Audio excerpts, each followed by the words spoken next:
morning, good afternoon, good evening from wherever you are. And I'm in Pacific Northwest, and it's early in the morning now, just before 6 o'clock. And welcome to Colorium Technologies CTO Summit.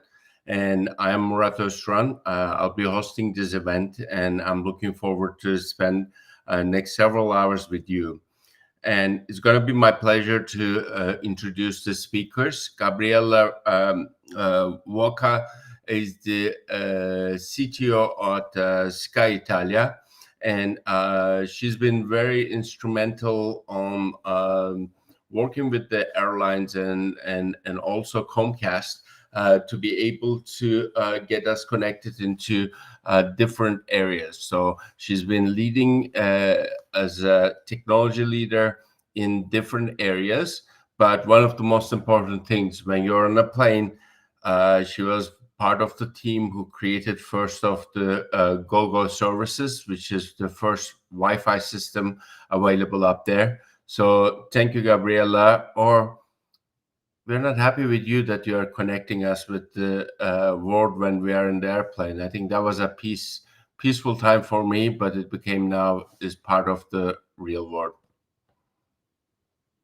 An airplane instead of watching movies and else. So yes.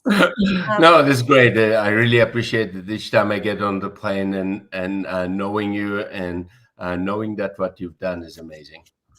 Okay, good. So Thank you. Are we ready to start? Yeah. Yeah. Okay, Let's go and start. And I think it's exactly 6 o'clock and we'll be on time. Okay. And go ahead. So first of all, thank you for inviting me, and thank to all people who will be joining today and listening what I have to say, which is going to be, just to set the expectation. I have nothing to teach to you guys, but I have a lot to share, right?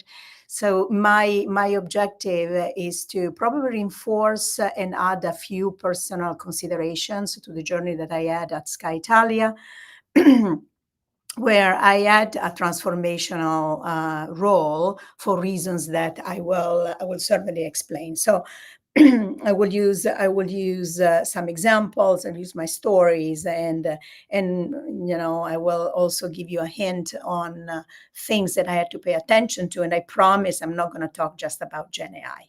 Okay, because that's obviously what everybody is talking about. So I prepared a deck, just very basic, but I will try to share it. Hopefully, I can make it. So I will share screen. Okay, share. Hopefully you see it, and I'll put it in large screen. And now, careful that I don't see you at this point, because I'm sharing the entire the entire screen. So, but anyway, I work for Sky Italia. And Sky Italia is a tech media company that offers actually a quite wide range of services. So we offer content, that means news, sport, and entertainment, but we also have broadband and mobile services. So the why these services is because we like to say that we're connecting people to what they need, connectivity, as well as what they like, which is news, sport, and content. We are part of the Sky Group in Europe that has been acquired by Comcast in 2018. And the transformation journey that I'm going to talk about really started in 2020, in the middle of COVID, where I joined the company. Now, the beauty for the past 5 years for me was that I had the privilege of leading a team of excellent people, but the company was in a serious financial and market crisis. Now, of course, COVID was part of it, because it obviously killed or paused the entire sport venue. But I have to tell you that was not the only reason. So COVID was an acceleration for something that was meant to be, unless serious changes, not just at technology level, but also at business level, had to be done. So transformation was critical. It was really hard, as you can imagine. But the good news is that in this type of change, you have great personal learning, which I made the point of noting, and that obviously I like to share with an audience of technology people like you guys. So my speech is going to be organized in 3 parts. The first is we're talking about you as a CTO and or aspiring CTO and the broader context.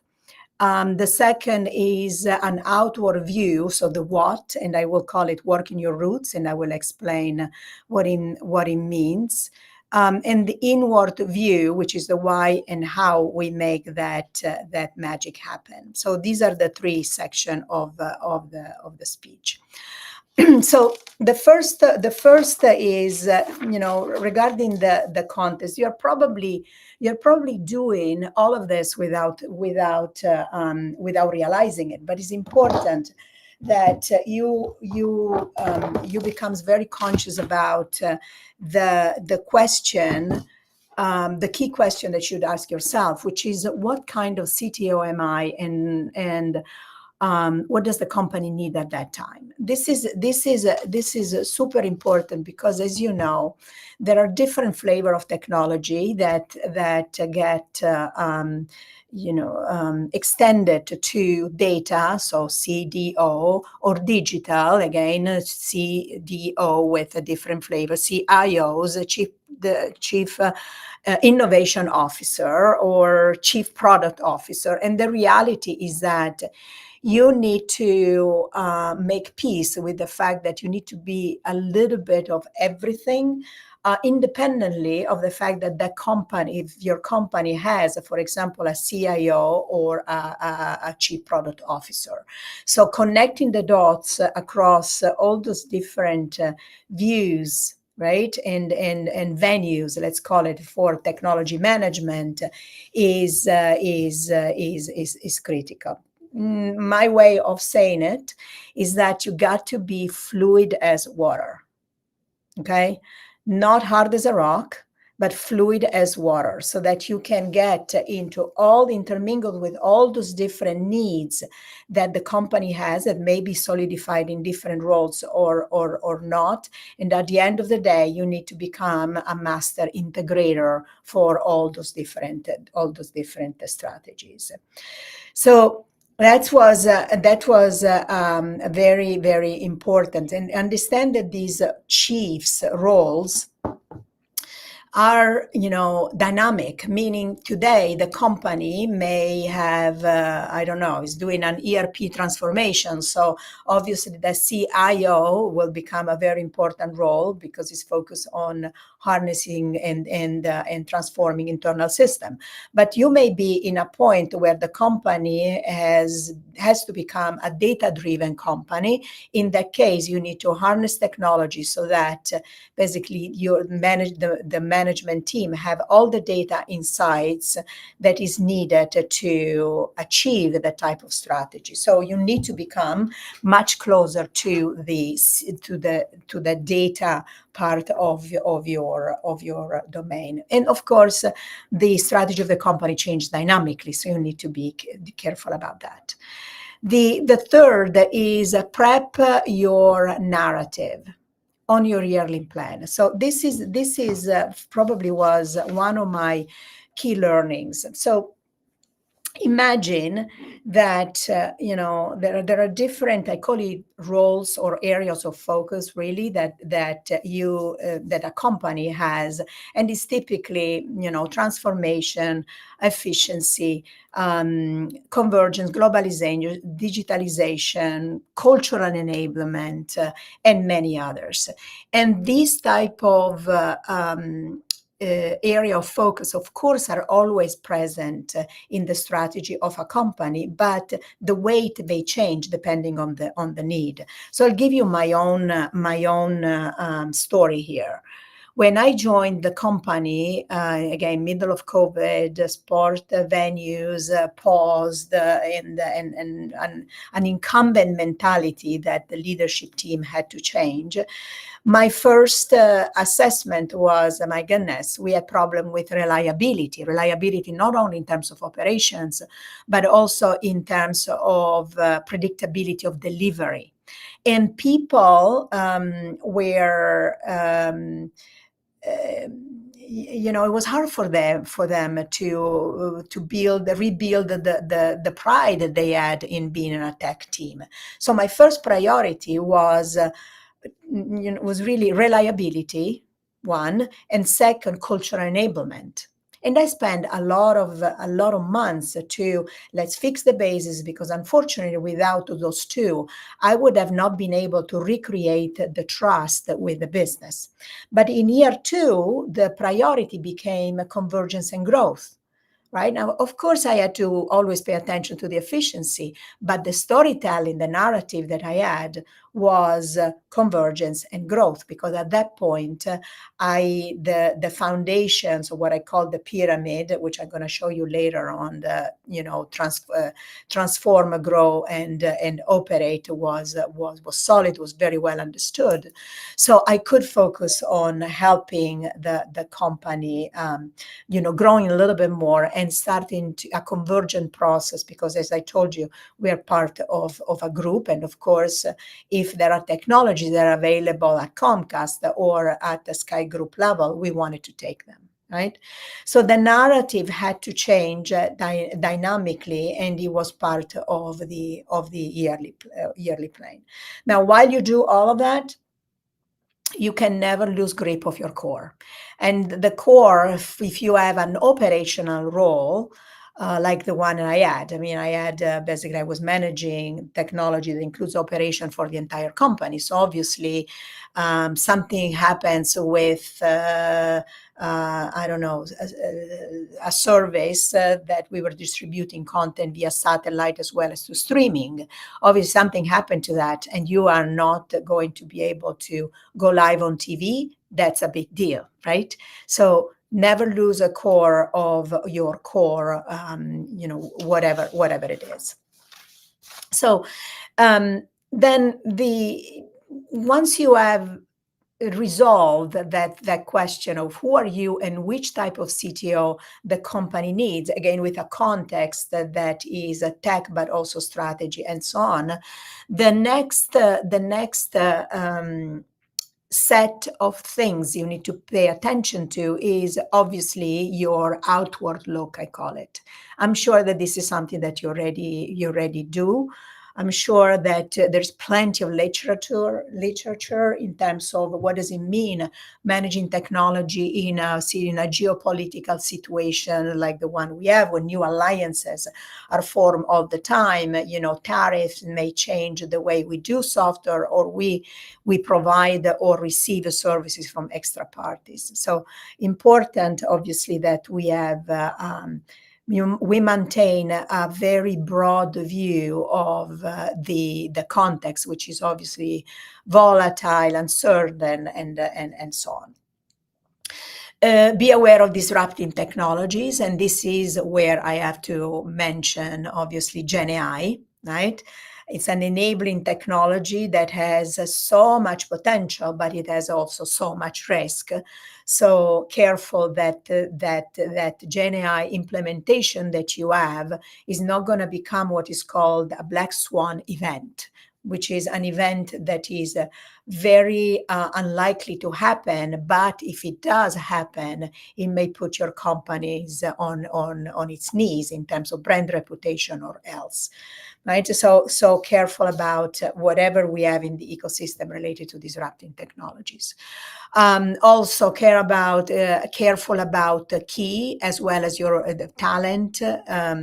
So careful about talent as well as your partner ecosystem.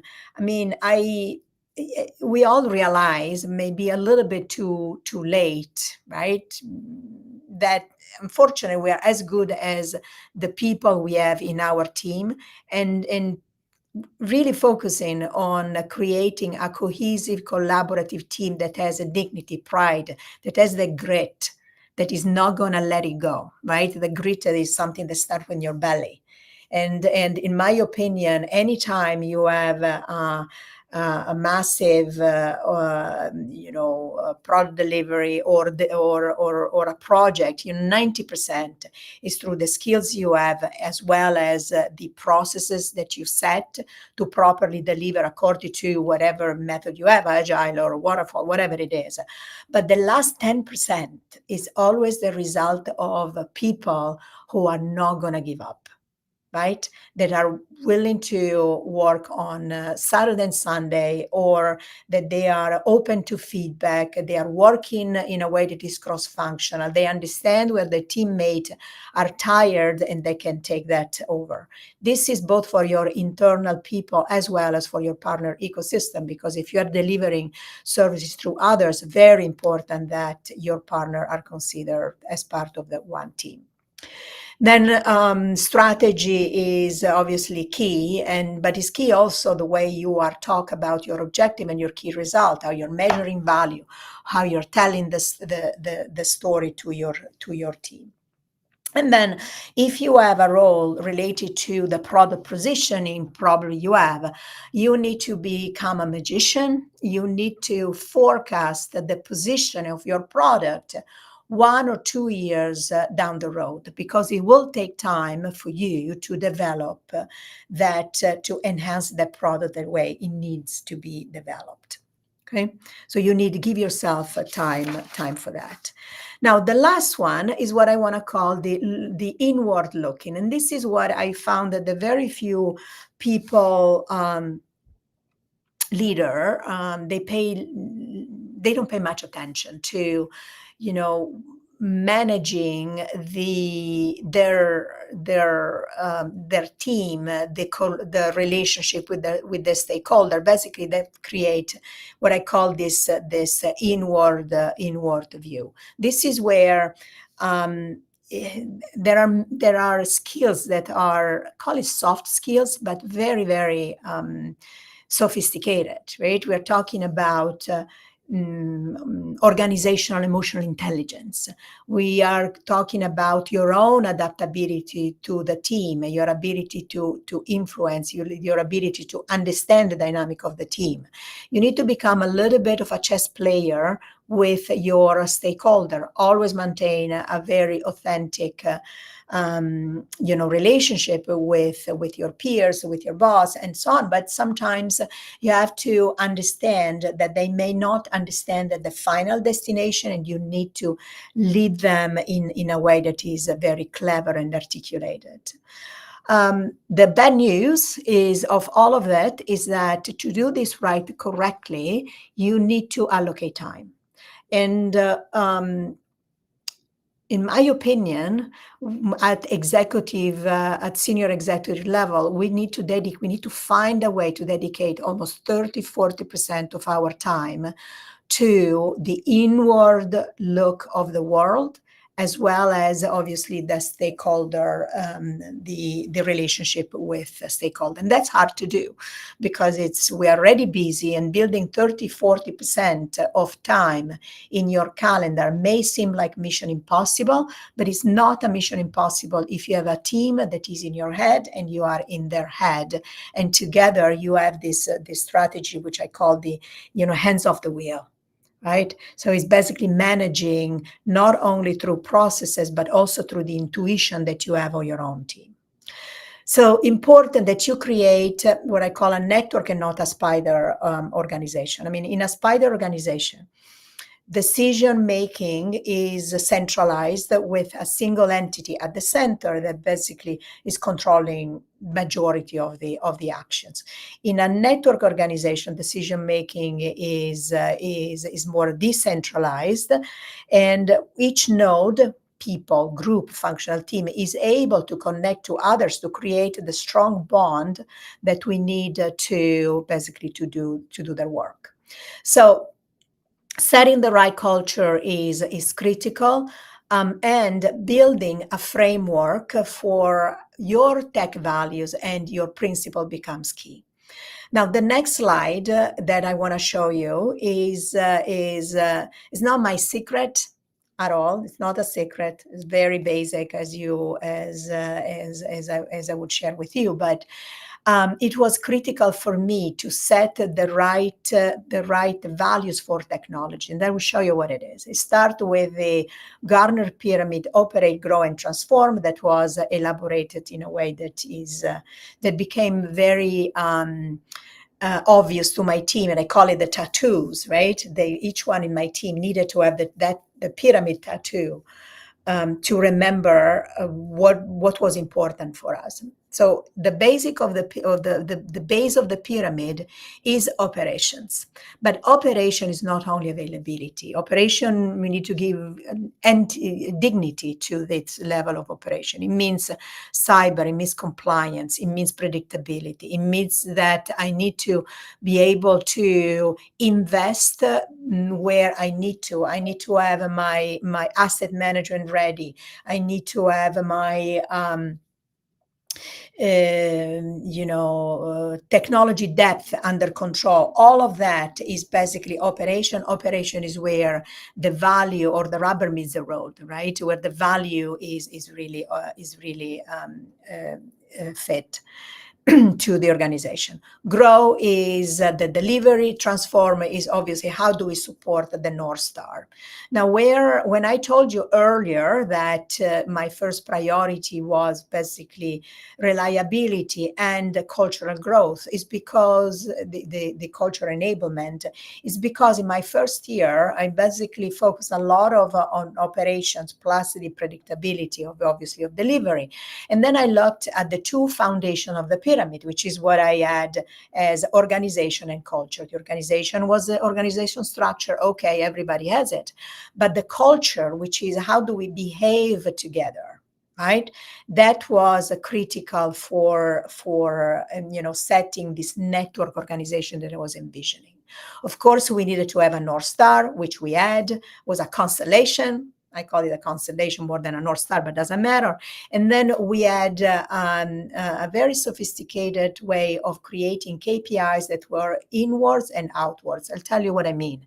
The inwards KPIs are all these KPIs that technology organization needs to properly operate, right? But technology KPIs make sense only pretty much to us, technologists, not to the business. But in order to meet the business and really track the value, we needed to get some outwards KPIs, something that makes sense to the business and that make also excited the technology people to work with the business to achieve some business target, right? So in these outward KPIs were our technology KPIs to support the business, and the design was really to make everybody excited about it. Okay, so this is what I wanted to talk to you. Again, at high level, I wish we could have more time, but I've been asked to stay within roughly 20 minutes because there could be some question that you have. And so now I'm closing the presentation, hopefully. Let me see if I can find it. Oops. Where is it? Stop sharing. Here it is. Okay. So that if there are questions, I can take question, and I would love to, again, address any question you have. Hopefully this pyramid and this consideration that I share that makes a little bit sense to all of you. It makes a lot of sense. I mean, this is one of the great insights that I've been hearing. And I really appreciate seeing presentations lately without Gen AI or AI related, but as overall as a technology officer and as a technologist, how we should be approaching teaming and successful areas. So are you just a quick question on this? What are the most important challenges that you see when you are working with the team and try to land these messages to them? So the first is they have baggage. They have a history. They are used to doing things in a certain way, and changing that status quo is a lot of work. I will just give you one example, right? I mean, I'm American, Italian and American, so I moved to Italy, right? And one of the things I've been told about the team, although the team is great, but they fly by the seat of their pants. That means they deliver, but we don't know how.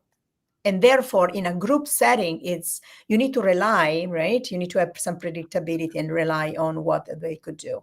So my first response was, okay, we're going to set a good set of governance. Well, the reality is that my colleagues in Italy don't react very well to a governance that means control. But they react very well to a governance that means value realization. That means how we're going to show off, right, our job. How can we share with show to the business that we're here for them and that they can rely on us. So the values that they had were a little bit different. So that was one trick to change the status quo for that team. But you need to understand that the DNA, that the behavioral and almost the psychological DNA of the team that you have. No, this is a great insight. There's a good comment from Nazim. Is AI is transforming security operation in a way that we never thought possible a decade ago, and I assume is like, do you agree with that statement, or what's your insights in that? So, I completely agree. I'll tell you what we have been doing internally to initially to experiment with AI, and now we're finally at the point where we're putting some use cases into production. So first of all, we created secure partition so that we could properly experiment with a different type of Gen AIs. And I'm saying different types because in Italia, we have Gen AI for content generation, so videos, pictures, that help with the creative process, automatic highlights and so on, which is very different than, for example, the Copilot that we're using in GitHub to facilitate the work of our developers, right? So we created these chapters, let's say, that are Gen AI with a team that is looking at the overall portfolio, but then each team is allowed to experiment and to create their own use case in a test environment. Of course, before we get into production, there is a lot of, it looks like red carpet, but the reality is this is much needed to ensure that what you put into production is manageable, is from a security perspective, data privacy is all safe. So, for example, we've been able to put in production some agents that help with the call center, some agents that help with QA automation. Gen AI is used for our creative process, which is amazing. I mean, I'll just give you that example because I get so excited about it. But we had studios in our offices, right? In our footprint. Mm-hmm. Studios is where you go live with production on TV or social media, blah, blah, blah. Fine. So it used to take weeks to design a studio and then to realize it. And that was a few years ago. Then we started with digital walls, augmented reality, and that was already a great step up. But now that we have Gen AI, the entire creative process, we are moving from weeks to a matter of 2 hours, where you can actually design with your key, the director or your internal customer, and you can design tables. You can help them visualize. So just tons of challenges, but Yes. Completely agree. Sorry, go ahead with the other question. No, this is great. I just want to ask last thing about overall your testimonial about this type of events and the Glorium Technologies, if you don't mind. I'll drop out for a second as a video. Then if you can give like your impression and how you've been working with, it'll be great. Yeah, I mean, we were just at the beginning, but any company that basically takes their product and services and expand them to a group of technology leaders and shares in session like this, to me is certainly a great value and a sign that they are looking at the broader picture, not only at their core product and services, which is great sign of maturity. So thank you. Thank you very much, and thank you for insights, and looking forward to connecting with you over the LinkedIn and through the chat as well. We'll keep you updated. Thank you. Okay. Thank you all. Bye. Thank you. Bye. Next is going to be a quite interesting session, which we'll be talking about with Tanmay Kayande from Google, and also a nonprofit called Language Justice, and it's a very interesting man. And I'm looking forward to that. They're going to connect us to it. And thank you for Gabriella for joining us and giving insights that is very first-hand experiences. I think this is the great thing about this event, that people who are actually doing these things day to day, every day, and hopefully giving you the insights that and learnings from that. And Tanmay, hi, how are you? Good. Long time. I hope you're enjoying the weather in Texas. I know that's where you are from. And I'm looking forward to your speech. And I know that great things that you are doing, but I try to put it in the introductions. So other than the Google and driving the innovation in the AI perspective, you are doing great things with the language justice, that you're working with the humanitarian organization. Absolutely. Okay. But with that, am I clear to share my screen? I think you are clear to share your screen and kickstart the session. All right. Let's see. Here we go. And there we go. All right, everyone. Good morning, afternoon, or evening for where you're tuning in. Last year, I spoke on AI as a collaborator and shared the recipe and spec ops frameworks, and since then, advancements have only accelerated in the direction predicted. Earlier this year, I published my second book, Resonance, expanding on those topics and also exploring how the way we work will change. The second iteration of that is coming out a little bit later this year. But if this is the first time we've met, quick intro. My name is Tanmay Kayande, and for the last decade, I've been the trusted advisor to executives from startups to SMBs to enterprise-scale organizations. I've found patterns in the architectures of those that lead their field. I know because I've designed and developed those systems and processes using models and frameworks to positively affect billions of users. I'm looking forward to sharing these insights with you.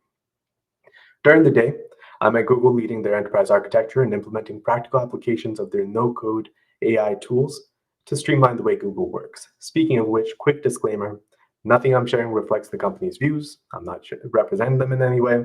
The content of this talk, everything which I'm about to talk about, is publicly available material. After hours, you'll find me in Austin, Texas, connecting with the community, seeking faster paths to progress. My mission is to help people like you use tech to work less and do more. For our time today, I'm going to assume, given the audience, that you're already familiar with AI as a term, albeit overused, and generally, hopefully, probably use it to some capacity to lighten the load of your day. Less than talk, beyond intelligence. Because at the center of all this tech is the people. The point of technology is to reduce the effort any person needs to put in to do any one thing. And that's the whole point of tech. That there's stuff I need or want to do, but it takes too much time or effort. So let's find a way to work less and do more. You're going to hear that phrase a bit today. As I was writing Resonance, I was stuck trying to figure out how do the recipe and SpecOps frameworks elegantly click together and amplify each other when united. For those who didn't hear about these frameworks, the first framework is about approaching your tech stack, especially regarding your AI toolkit. This is the recipe framework. And the second framework is about approaching your people strategy with the future in mind. This is where I advocate you not to cull, but cultivate your staff. This is the SpecOps framework. Going a bit deeper. With the recipe framework, you need the right ingredients at the highest quality you can get them. In our case, we're talking about AI tools. There's a bunch out there, but generally you want to use the least number of tools to see where the architecture of the tool might need your business processes to evolve to. There are many frameworks out there around how to prompt, but in the beginning especially, keep things simple. The prep work is creating artifacts and assets towards what your end objective is. The way, for example, how you cut an onion will change the flavor of a dish. How you prompt and the resources you prepare will affect the quality of your output. The actual cook or execution of the workflow, you can tell I like food, is my favorite part because these are the workflow processes of how you're connecting your tools, where the output of one prompt or tool becomes the input for the next. There's an order to the flow where outputs compound on each other. And the final plating is the desired end output, which you, the chef of this flow, can tune your perspective and put that special X factor polish on it. With the SpecOps framework, small teams of AI augmented specialists can deliver potentially 1000x leverage returns. You want to cultivate your best people to learn to use the tools available and reduce their manual work. And this seems obvious until you try to implement it. Here's a question for you. If you told your team that in 90 days, they need to maintain their same degree of output, however, they can only work 3 days a week for at most 4 hours a day, what would your team need to do to achieve this? I would probably say eliminate emails, minimize meetings, asynchronous collaboration, document workflow and heuristics, simplify process, and automate all the above, and explore recipes to handle more off their plate. Hyper-leveraged specialists able to operate out of the corporate box of this is how things work will be the ones who lead organizations into the future. Both of these are explored more in detail in Resonance, which is the name of the unifying framework I developed when writing that book. For the Resonance framework, the short of it is, when you combine the right people with the right tools, you realize an amplification of capabilities transcending what's conventionally possible. Last year, I was working on this nights and weekend project called Hyperdrive, where I was exploring the idea of how these Gen AI capabilities are changing what we work on and how. Since today's DevOps, Scrum, Agile, Kanban, these can all be traced back to the Toyota production system designed by Taichi Ono, I was curious what a new methodology might look like with today's tools in mind, respecting both the origins of how we got here, maintaining the enhancements of the respective iterations developed, however, without the limitations that they each face. Anecdotally, I've yet to hear of anyone experiencing a daily stand-up that is consistently a great use of their time, but I digress. Combining this hyperdrive exploration with the two frameworks I presented, I found myself circling the metaphor of an organization that runs smooth enough to hum. Now, my love for music and interest in physics met at the idea of resonance, which is how it got its name. Like various sections of an orchestra, there are various sections of a business. Each instrument family has a variety of players and with their own instrument and their skill to use it. Like SpecOps operators, you want the best at the helm in your first seats. Like a good recipe, you want the cook to follow the flow, certainly. However, their music is only going to be as good as what's written and instructed. The best players with great music are why thousands flock to the famous orchestras around the world. Organizations that are resonant lead the field. Currently, I'm exploring an idea at the fringe of this space that, if we were to tie back to the musician analogy, would be this. Why is it that certain musicians interpret the music that's written and play it with their masterful perspective, where we can feel that technical mastery transcending into an artistic vision? This idea that technical mastery transcends into an artistic vision is what I'm calling the Kayande principle, and building a much more robust foundation around it. The principle ties back to our topic of moving beyond intelligence. You and the subject matter experts who report to you have experience that can't be artificially manufactured. You can train and tune models to output beyond capabilities of any team of people, and attempts are already underway. However, the final decision will and must fall to a person. This is the value of experience in the age of AI. In our world saturated with information, it's not just what you know, it's how you use it. Those who can leverage their experience and augment themselves with AI are the ones who will truly succeed. Think about it like this. AI supercharges your strengths and mitigates your weaknesses. Let's make this more tangible. Imagine an ecosystem where, from the recipe framework, our AI tools are the fertile ground. The SpecOps framework, you're the specialist with unique experience, and in this metaphor, the idea you have is the seed. From the resonance framework, we combine the two and the combination bears fruit.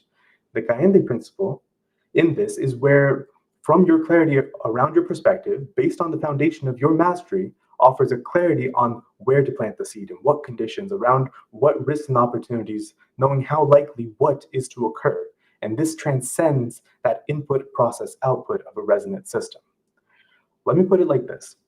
If you ask someone else to do the same task you do with the same tools and instructions, you'd probably still get a different result than if you did it yourself. Often at a margin, hopefully negligible. At scale, however, this difference materially compounds. Here's a visual of that idea at play. Until now, on the left side, we'll see that most people have a pretty linear relationship with the tools they use. You have a certain task in mind with a single input and a single desired output. Write me an email, summarize the text, rewrite my message, answer my question, research a topic, and so forth. You run out to the LLM, get an output, and run back. A quick task, a point solution.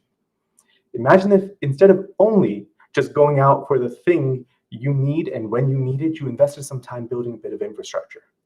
You start adding source farming to your workflows. You start transcribing key meetings so they produce text data. You add papers, presentations, websites, YouTube videos you're referencing, and everything you're about to output into a single file to reference later. What if you could also start building out artifacts the tool can use and reuse for future work it will do?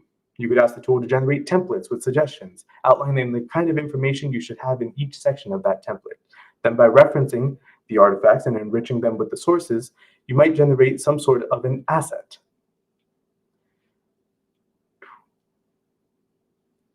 This asset right here will combine basically all of the artifacts, all of the information from the sources, and then enrich it with the use of the LLM. But wait, there's more. If you really want to get fancy with it, what if you reuse these assets as the output you've input, and then for a more complex output that needs to cross-reference the other assets it's interconnected with across the board? Like stacking logs and writing poems, this kind of output requires a bit of forethought and much clarity on your desired end output to build backwards to it. In the past, these input-output exchanges relied more on the LLM's internal knowledge. Going forward, the LLM acts more as a hub for you to stay central to orchestrating that workflow.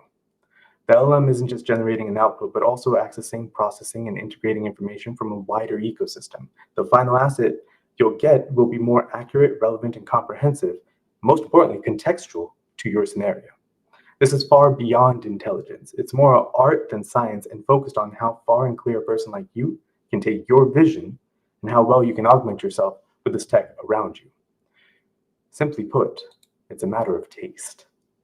Now, taste curation's a conversation that's been brewing in the world of design. As you might imagine, their industry has felt the seismic shifts across their tech landscape. I used to work with a team of designers when I was over at Accenture who preached the importance of human-centric design. And that idea is something that engineers and architects would benefit to adopt. The conversation happening in the AI ethics space mirrors this notion, focusing on keeping a human in the loop. Let's leverage compliance into a competitive feature. Ultimately, it's the clarity of taste that will distinguish the results in efficacy and outcomes one AI-augmented person can deliver over another. Depending on how this resonates with you, the best and worst part is there's no hack for taste, no shortcut to cultivate it. You can follow the general principles, get that first theoretical 80% down. There's no right answer for that remaining 20%, and that's what makes all the difference. That's where form rises to contend with function. We'll talk about form and function in a bit, but let's stay on how taste will launch us beyond intelligence. I'll summarize this tweet by Scott Belsky. Taste is more valuable than skills. Fewer people have it, and it's the differentiation factor when most skill work can be done by compute. Using these AI tools is like a superpower, and if I might be so bold as to quote Syndrome from The Incredibles, when everyone's super, no one will be. Now that's a scary thought. Taste, however, can save the day. It's the je ne sais quoi element that's uniquely human and transcends the purely functional. AI can tell us if something is correct, but it takes a person with taste to know if it's right. These tools that are being developed have such amazing raw potential. However, it's up to you to imbue them with purpose and direction. But how do you curate taste? I'll say it again. The hard truth is there's no shortcut, and that pains me to admit it. But I also find it reassuring that in our instant world where reality is blending with science fiction, there's still a remnant keystone of the old world that hasn't been diluted. To develop taste in anything, I'll put a general guidance I found in another way. Start with first principles, understand the fundamentals, conceptualize the components, and that'll get you 80% of the way. The remaining 20%, however, is where the disparity in mastery presents a gradient. This 20% is cultivated with immersion, through overcoming obstacles, time spent critically thinking, and an openness to refine, iterate, and pivot where needed. What makes taste this high leverage differentiator? Trends here, from vibe coding to model context protocols, the direction for advancement is difficult to predict. However, the democratization of tools is increasingly opening to non-technical audiences to use this tech for their needs and informing the creators of this tech where the desire lines for progress really are. Two people with the same tools can yield drastically different outcomes, where the first might approach the tech linearly, like the input-output we talked about earlier. The latter might yield a much more contextual approach. And let's take the same tools using the same people using the same tools the same way. So building ecosystems around the tool, the second person could still dramatically outperform the first by their creativity, intuition, experience, all of which are a factor of taste. This shift in our current paradigm of looking at tech as strictly the engineer's realm is shifting. The greatest engineers and artists often find themselves at home in each other's domain. This is why, with the Kayande principle, I'm aiming to show how form is rising to contend with function, and proficiency is transcending into artistry. Elizabeth Goodspeed is the editor-at-large at the It's Nice That online publication. It's focused on design. She wrote a viral article about AI and taste. I'd like to share a few excerpts with you. Regarding AI generation, she said, AI image generation is essentially a truncated exercise in taste, a product of knowing which inputs and keywords to feed the image mashup machine, and an eye to identify which outputs contain any semblance of artistry. All that's to say, AI itself can't generate good taste for you. Expanding on this idea of taste, she continues, taste takes work. Though good taste is often expressed through a single output, it's typically shaped by the exposure to a variety of diverse inputs. The common theme heard amongst iconic tasteful creatives is how often they look outside their field for inspiration. The architect inspired by nature, the clothing designer inspired by anime, the illustrator inspired by medieval tapestries. She concludes, developing taste is an exercise in vulnerability. It requires you to trust your own instincts and preferences, even when they don't align with the current trends or the tastes of your peers. Because while having taste is cool, taste itself reflects a certain type of uncool earnestness, a commitment to one's own obsessions and quirks. Find your taste and everyone else will catch up eventually. But maybe not AI. Her words, not mine. With this, we've been discussing taste as that essential human element that elevates and distinguishes. But let's shift gears. Perhaps you've heard the maxim, form follows function. Now, this came about in the 19th century when Louis Sullivan was insisting that the design of an object should primarily be dictated by its purpose. Connecting this back to our tech landscape, that tools, code, and output should be driven primarily by their intended purpose, and anything extra is superfluous, trivial, and unnecessary.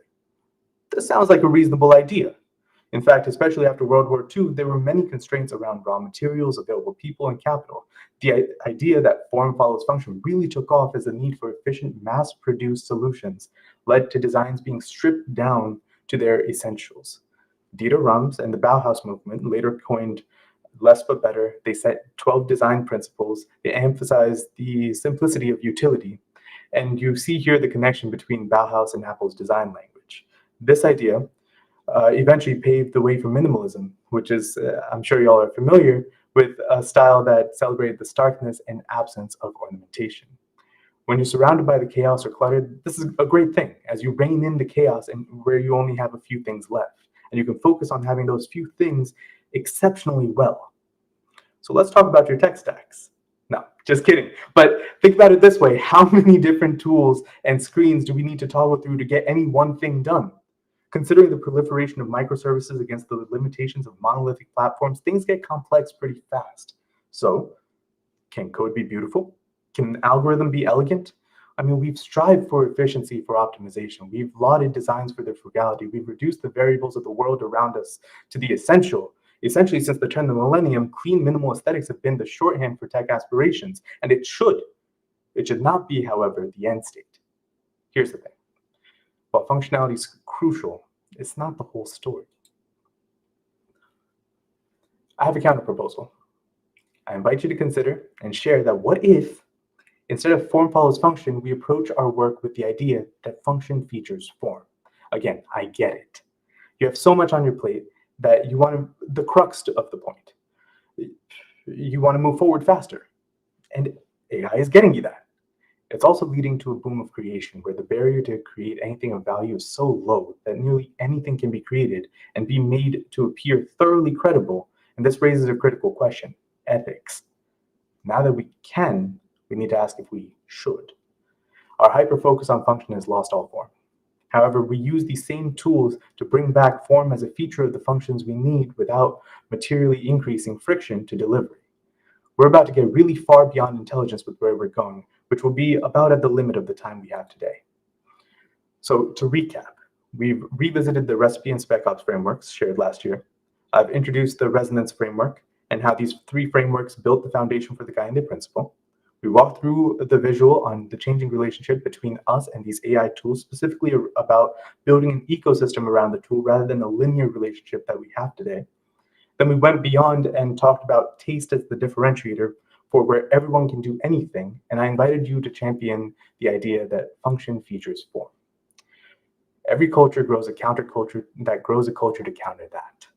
The lack of understanding breeds fertile ground for fear. Those who don't live in this tech world, who aren't technologists, are unsure and polarized towards where they see AI development taking us. Evolution defaults us to pessimism, cynicism, and skepticism. If we aren't careful and responsible in our eagerness to grow, these concerns could prove true. Thankfully, there's a couple countercultures that see a path where we can move towards a better future. Hopecore and solarpunk are expressions of this shift. Brace yourselves, hold on to your reflexes, consider without any commitment for accepting what I'm about to share, because I know it's going to sound woo-woo until you really consider the implications of these ideas' applications. Solarpunk, in contrast to the better-known cyberpunk, envisions a future where technology and sustainability can coexist. Innovation serves to enhance our surroundings and uplift the quality of the human condition. Trillions of dollars are already being poured into this vision today by resource-constrained countries in East Asia, Middle East, Scandinavia, and more. And this path forward rejects the stark functionality and features the form for a happy life to become broadly accessible for mass populations. Remember in the beginning when I underlined the purpose of technology? It's to help us work less and do more of whatever we'd rather do. Hope is good. Hopecore is an ideology that emphasizes how optimism, community, and collaboration can overcome the cynic detachment that's creeped into our world. It rejects the idea that tech's a zero-sum game and challenges that progress doesn't have to come at the cost of human connection and our emotional and mental well-being. You'll notice even the voices we prefer for our Gen AI tools often feature warmth and empathy, underlining exactly how much we need it. As the patrons of the future, we can shape a better tomorrow with the decisions we make today. We're moving to a state beyond intelligence, as AI is just the baseline. Mastery, orchestration, and taste, these are the things that are going to define tomorrow's leaders.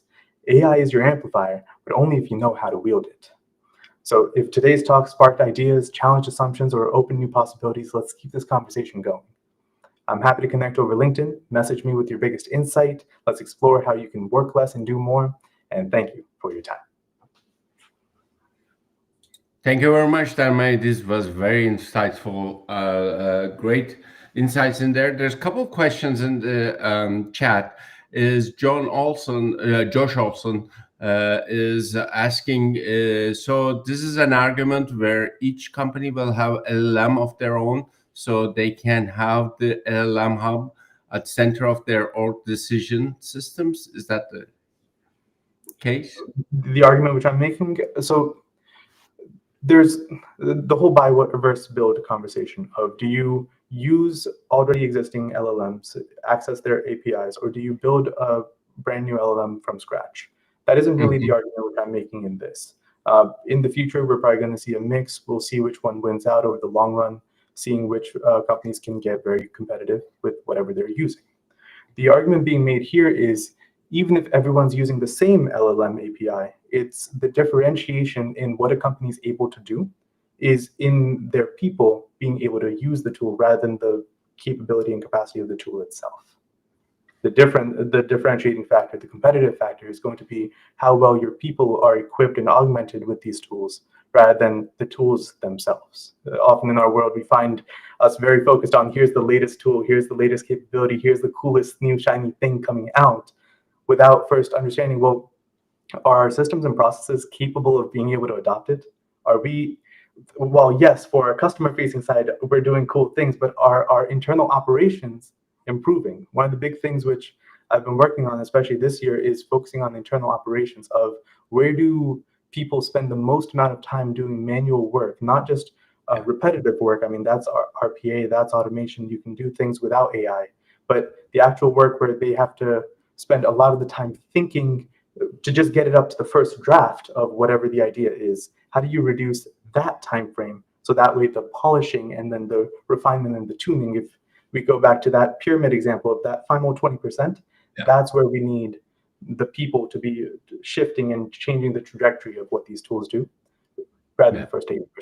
I think we are in the same mode, me and you, Tanmay. I mean, you're in Google and get excited about the new technologies, new tools, and it's important to remind everybody that, you know, the people is the key differentiator in any of these things, because these are the tools, maybe the latest and the greatest, but the actual people makes the difference. Because the good thing about it, which I love in the old days, the technology and the tools may be limited, you know, may have a limited access to certain people or certain group of people or certain, you needed finances to have it. That's not the case any longer, as everybody have the same tools. What makes the difference is the people who are using it. Absolutely. One of my favorite examples for that is the tech we have in our pockets, our phones, are way more powerful and capable than all the tech NASA had to get us to the moon. Yes, exactly. So there's one more question. We may end up having an AI marketplace, AI agents, integrations, etc. Is a LinkedIn user is asking that. What is your take on this?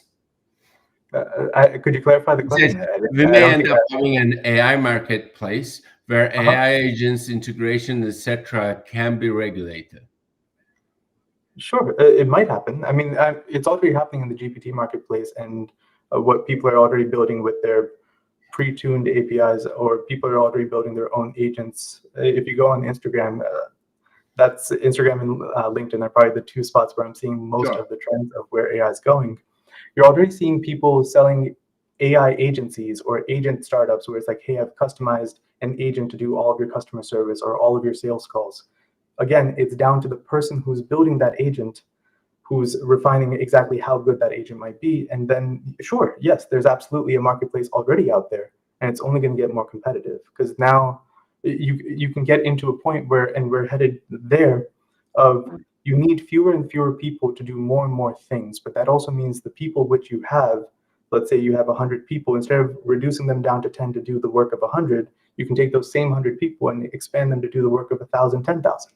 Yeah. But that marketplace itself already exists, and it's only going to get more competitive. Yes. I wouldn't say it's too late to jump into it, but it's more of the clarity of where are you trying to take that thing, or the vision of what does the end output of that look like. That's going to be what makes all the difference, at least for how successful you're going to be with it. Yeah, obviously, because it's a new technology and new things, it takes a while before like established protocols to how the agents are talking to each other and how they're going to maintain the long-running and autonomous agents, etc. But that is coming up very fast, and it's going to be interesting to see. I mean, this is the early days of, you know, agentic AI architectures that we are seeing from all different companies out there. Absolutely. And one of the big things just to voice is, right now we're exploring, hey, can it do it? but we should also, can an AI agent do this kind of task functionality? Can it do certain kind of work? But we should also be making sure on the back end that are the agents able to access only the information that they should be able to access, or are they able to access everything? What's happening with that data? How is user data being protected? All of these kind of things also need to be considerations, and they're often afterthoughts after, hey, we can do this really cool thing. Yeah. It's like, yes, but let's also protect our users while we're doing it.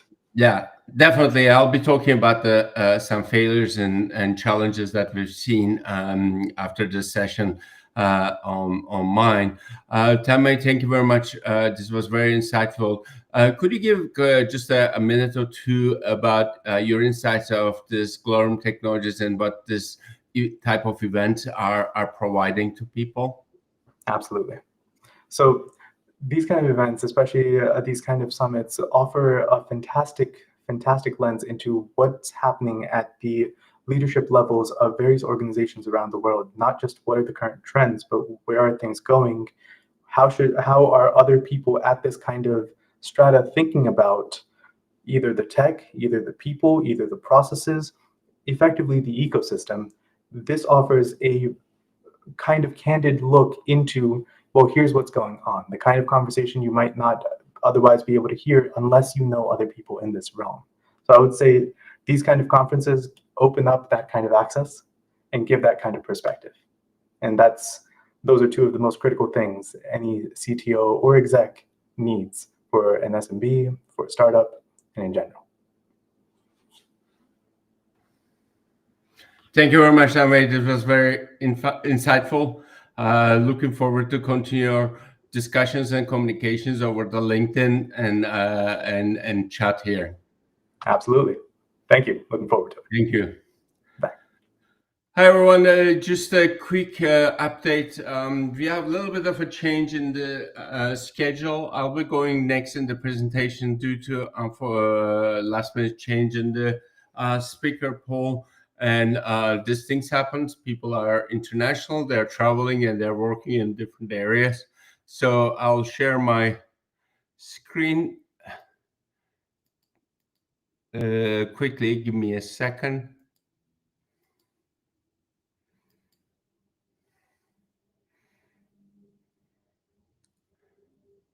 I am here. It is. I love the idea that I could see Tanmay is clean and open screens, and I decided to put this thing in a much more like my favorite painter on the right hand corner is Monet, and we've been doing like the I'm thinking of much more his workshop. And it's going to be a little bit colorful, and it's going to be different ways of looking at the experiences that we have. Just to give you a little bit of an insight, I just actually celebrated a couple months ago my 30th year in Microsoft. While I've been in Microsoft for 30 years, I've been in very different roles, very different geographies. I lived in about 7 different countries during this time, and work very closely with the customers. And I continue to work with customers closely to be able to give them how to utilize the technology, how to work with it.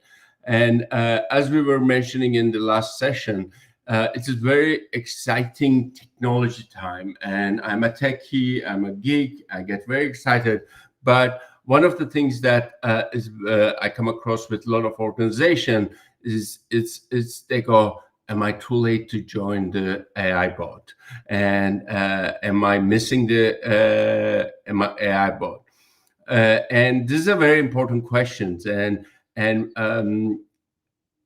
one thing that I would like to go through is what type of problems that we are seeing it in the organizations, and what is next for you. So one of the things that is very important that we're going to look at it is mistakes and successes from early adapters. I think the big advantage of being a little bit late to this game it's going to be an advantage for you, because each tools and systems are very much getting overcome with the challenges of newcomer. AI is no longer bleeding edge, but is a leading edge technology where you need to leverage in your organization as a CTO or a CIO that you're gonna make the difference, and also make sure that you leverage these learnings from other people and be able to implement it. It is very important that you see efficiency and cost effectiveness. There's been a lot of companies, a lot of challenges that I'm going to talk about, and integrate AI with your business and your goals and needs alignment is very important, because one of the biggest challenges that I see with organizations, they go, I need to do AI. Everybody is doing AI. I need to do AI. And I'm like, let's talk about this. And I'll be talking, I regularly, several customers a week. I am part of the Executive Briefing Center discussions. And there's a lot of insights and discussions happens. But the stories that you're about to hear are true. The names have been omitted to protect the innocent and me. So from that perspective, I like to share some of the experiences that we have, and I'll let you know about the difference in there. So these are some of the interesting mistakes. So a lot of organizations thought AI is great. Let's get rid of the certain things that we spend too much time and like we can get rid of all our copywriters for product descriptions. I love this example on the right-hand side. A pair of boots that's suitable for both weddings and funeral. So it's not really helping the end user who are trying to buy a boot, and it gives the, as far as AI concerned, it says, well, certain people like this boot for weddings, the other ones like for funeral. But it's not really helping the end user who are reading this thing say, okay, is this a happy boot or a sad boot? These are the typical AI challenges that you are seeing it in there. One of the large US retail companies, this is in 2012, early days of AI.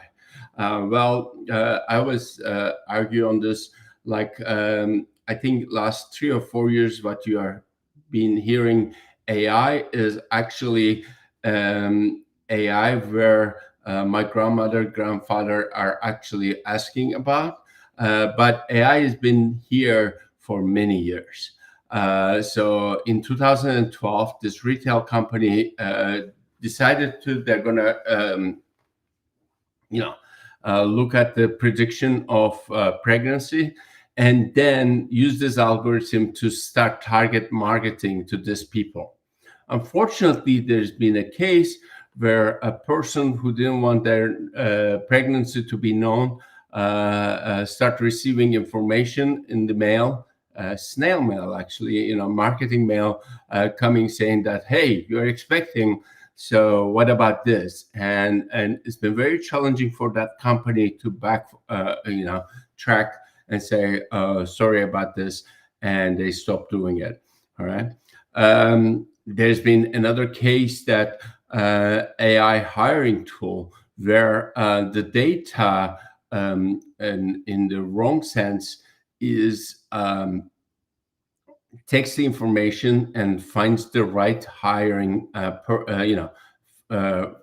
right person to hire. And unfortunately, in this case, in 2018, that's like 7 years ago, actually there was a lot of challenges, and there was a lot of AI made very wrong predictions of who is the right person to hire based on sexuality, and by sex, female versus male, etc., which became quite interesting. Has been challenging for that company to bring it up. One of the biggest challenges of AI is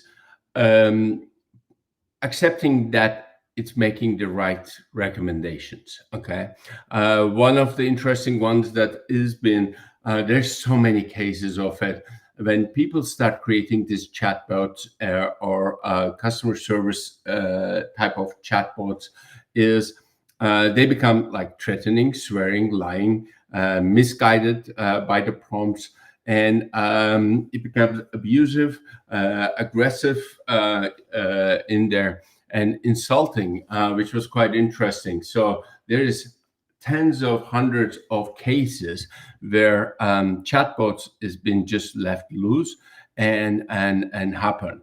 I mean, we had an experimental in Microsoft TAI, which is the in China experimental chatbot. We had to take it offline because of the challenges of people are guiding this chatbots in the different directions. Okay. The other interesting case, for example, if you trust so much about these technologies and you let it loose, a social media company faced AI agents who are creating their own language to communicate with humans much better. And so it was no longer English. It was a pigeon English, I would call it, or something like that, where AI believes that if I say it this way, it's going to be better understood by humans. Okay, this was a very interesting thing in there. So couple of examples that I like in there. On the right hand side, you see people holding their umbrellas. So you're trying to make a picture, you ask them, and if you notice, I'll share the slides afterwards, is the hands holding the umbrellas are very wrong, and three-dimensional concept of umbrella didn't understood by AI. So the other one that I did an AI talk with Glorium Technologies before, and that's the slide that you're seeing it on there, is watches. So if you try to make a collage, you can go to any of the tools. You can go to Gemini, you can go to DeepSeek, you can go to Copilot, and any watch is that you would like to show other than 10 past 10, they don't understand. The AI doesn't understand, cannot read the analog watches, and it uses the pictures of watches, which is from commercials, and all the commercials, because visually is beautiful, is 10 past 10. So why am I showing this thing? It's very important. You need to understand, this is not like, there's been a question when I was presenting this saying that, can't you fix these things? Yes, you can fix these things. The challenge is how many of these things you're gonna fix, and as necessary is getting fixed. But you need to understand that the answer that you are getting might not be correct for the reasons that you might not be aware. For example, in the watches case, AI doesn't understand the analog and doesn't change the actual photographs. It just uses the photograph saying, yeah, you want to, 12:30, the watches that shows 12:30, here's the watches showing 12:30, but it's actually showing the watches that is 10 past 10. Okay, so this is a very important part and important information that you need to look at it and make sure that whenever you are doing it, you work in there. So successes that you need to understand and you need to look at it and leverage when you are late to the game. Okay, efficiency and cost effectiveness are very good. And I'm going to give you some examples from Microsoft because that's where I work and that's what I use and breathe in there. One of the most important things, don't make assumptions. as a technology person, especially trying to encourage people to utilize these technologies. Don't assume that certain things are better than the other ones. Test it, make sure that you understand, and the scope and the extensibility of the systems is very important. If you are late to this game, I think cloud is the answer, in the sense that it's secure, efficient, and cost-effective, in the sense that trying to do these things on your data center or on a new hardware that you're purchasing is very challenging to measure. So you need the flexibility where you can expand your processing power, memory, etc., and be able to expand it or reduce it as needed in your organizations, and be able to do this very efficiently and securely. And it is very challenging for organizations which are not designed to do this. Like in the old days, people just purchase the hardware and start experimenting today. It makes no sense in this case.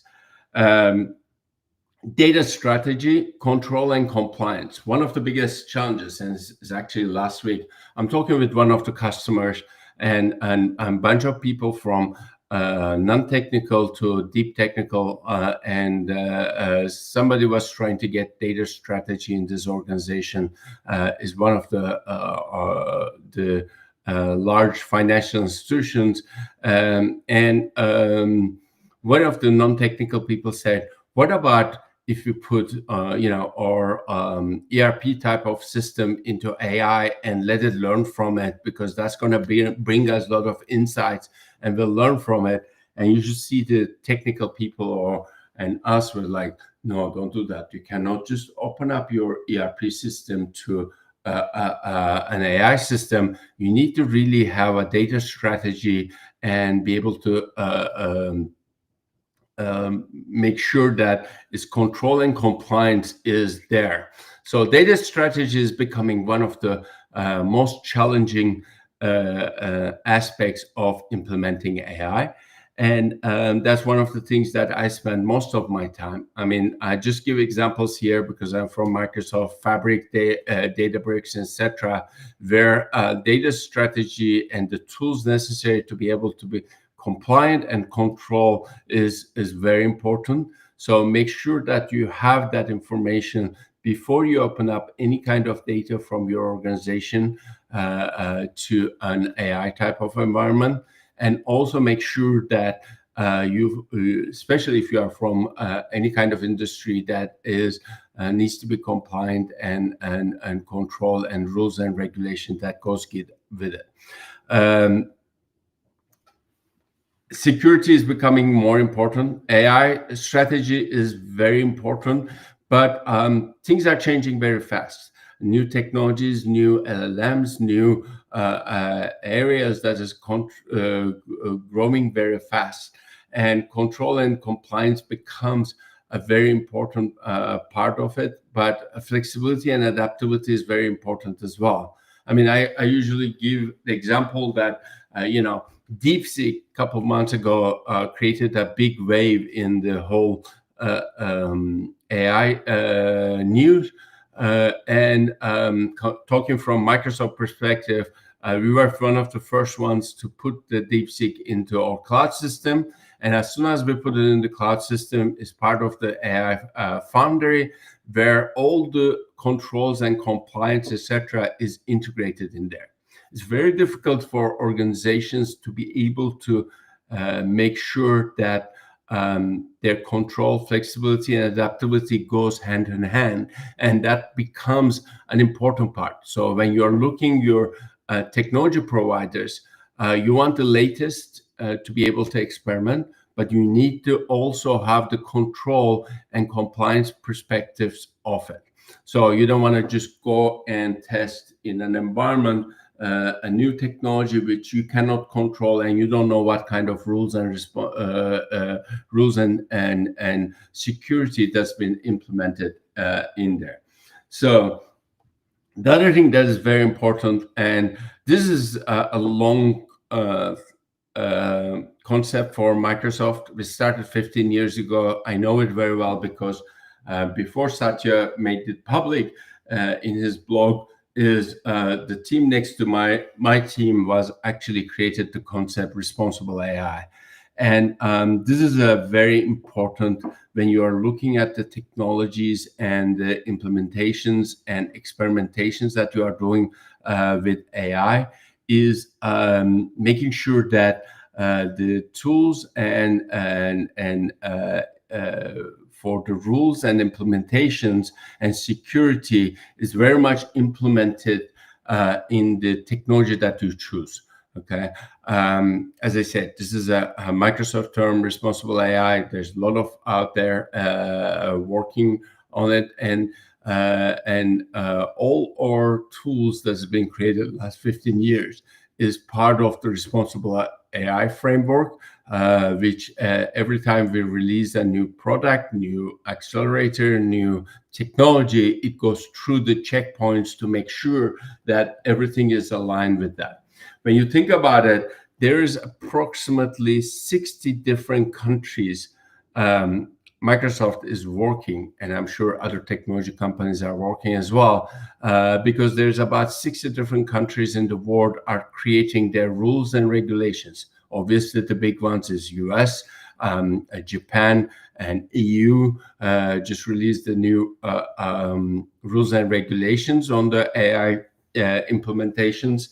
But it is not easy for organizations to keep track of all these things. You really want a larger organization to be able to keep track of this, implement it in the tools, and so you don't have to worry about that part of it. So you have a tools that quickly implements that while you're concentrating how to bring the business value to your systems. So one of the things that why are we gonna do AI projects? We missed the boat. Should we just get on the side and not do it?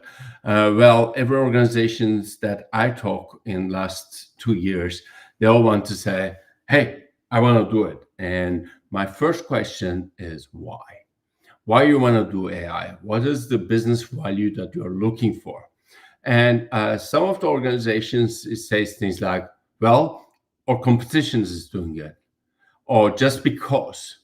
But the question always comes back to very similar to what Gabriella in the beginning explained, is about the goals and needs the alignment with the business.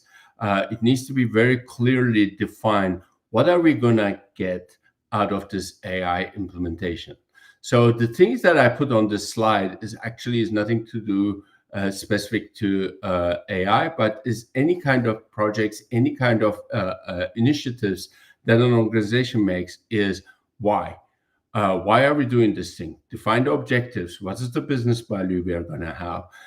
We need to understand the stakeholder needs. Okay, so as a technology people, you are always in the position of saying, let's do an AI project. Let's do an AI project. It's very exciting. It's new tools, new technologies, etc. But who's the stakeholders? Who's going to benefit from this? Okay, and who's going to help? For example, a great example is call centers.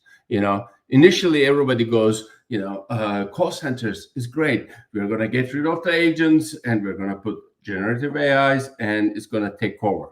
Well, Microsoft was one of those people, those organizations. We have about 30,000 people on the phone each day working for Microsoft call centers. Okay. Initial thought process for certain business people saying that, can we get rid of all these people and put generative AI in there? It turns out that the stakeholders' needs is completely different. They are very challenged with how to onboard these people when they're talking and how to make sure that the customer satisfaction is high up there. Okay, it is of course a call center, support center is a cost to every organization, but the most important thing is customer satisfaction and that cost is effectively utilized. So Microsoft changed the approach with generative AI, and now each of our agents, physical persons, have an agent and Copilot next to them, and is actually doing things like, when I call a support center, any support center, I go, my name is Murat Öztürk. Can you spell it? Muratoztran. Can you spell that again? Is it Muiat? No, Murat. So I spent about 5 minutes of my time on this. But now, when you call majority of the call centers, they don't have to take notes. They don't have to type something when you are talking with them. They can concentrate your needs, and AI take care of taking notes, taking actions, suggesting new ways of doing this thing. Where my team just released in Microsoft an accelerator where an agent helps the customer plus transfers to a person representative where AI continues to help. So this is a very important thing, and Microsoft not only saved money on training and onboarding the call center people, but actually increased significantly the customer satisfaction, and that became very important for our stakeholders and the needs. Scope and feasibility is very important. You need to understand if it works or how it works. Test and iterate. And one of the important things as well, I have to tell a lot of people on this, I come from database analytics background and development tools. And sometimes certain people still think that projects are like one big bang project. You put it out there and you forget about it and you move on to the next one. Well, AI is similar to analytics, etc., is monitor and improve and constantly changing, and is not going to be easy to be able to quickly work in the sense that, there's not a big bang once and you install it and forget about it next 10 years, but it's an everyday process that goes with it. With that, thank you. Feel free to drop your comments into chat. Don't hold back, please. And questions, etc. I'm going to read them now. I know there's a couple of people who's been putting stuff in there. And don't forget to comment on the LinkedIn as well. Feel free to connect with me. I like to have the conversation going. And I thank to Microsoft Designer who helped me create this crazy presentation with a lot of colors. And thanks to Monet as the painter, who's inspired me to get things going in there. So there's Constantine. From what I've seen, some early adopters have had mixed results. How can I avoid falling into the same traps while still using AI to make things more efficient? Definitely. I think this is one of the important parts of the process. So it is very important that you keep up to date, not only on the new technology, but the cases that is being used by, the cases that uses these technologies, and what are the challenges that goes with it. And, technology providers are very quick to make sure that you don't fall in the same traps that early adopters and leading adopters fall into it. So your best resource is to technology provider that is working with you, and they'll be able to help. Or organizations like partners like Glorium Technologies, etc., will be able to give you the right resources which have done this type of projects before, so they don't fall in the same trap as before. So that is one of the great ways of working on it. This is, I think, it's very important to join events like this. All right. I thank Glorium Technologies for allowing me to host such an event on MBS Speaker. that allows us to share our first-hand experiences and be able to share with the people who are not exposed to the early adapters or leading or bleeding implementers out there. And that is a great way of sharing that information. So Alex, there's a comment in there from Alex Mangini, is just to be sure, you would never suggest a relatively small company to take care of its own, of feeding AI with its ERP, would you? I know it's difficult and possibly dangerous, but I still struggle to see the tangible consequences of this action. So one of the biggest challenges in there is you need to really follow the rules and making sure that the right organization, right people have the right type of information. For example, one of the early failures that I come across, they opened up their HR and ERP systems to AI, and AI learned the information. Actually, anybody in the organization, even the small or large, and this was a very large organization, is actually could ask by name, so what was the last year's compensation of Murat Öztürk? And anybody in the organization can access to that information. So AI goes and learns stuff. And one of the interesting stuff is you might try to put in the front of it certain filters. I mean, I think this was a great example of 2 months ago, DeepSeek came, and DeepSeek is a China organization, and they have certain rules and regulations and compliances they need to follow because of Chinese rules and regulations, and certain topics was not allowed. But people found ways to get that answers from DeepSeek, even it wasn't legal and compliant by the Chinese rules. And they put a great, protection in front end, but in the back end, AI actually knew the answers. And if you trick it and ask it such a way that it kind of overcome that rules, you could actually get that information out of DeepSeek. So this is a very interesting subject. So I would strongly recommend have your own AI system dedicated to you, and make sure that the technology provider, I'm giving again from Microsoft, but there's a lot of other technology providers there who does the same thing as well, that the learnings that you get from your own data should stay with you. You should not go all the way to the overall AI learning.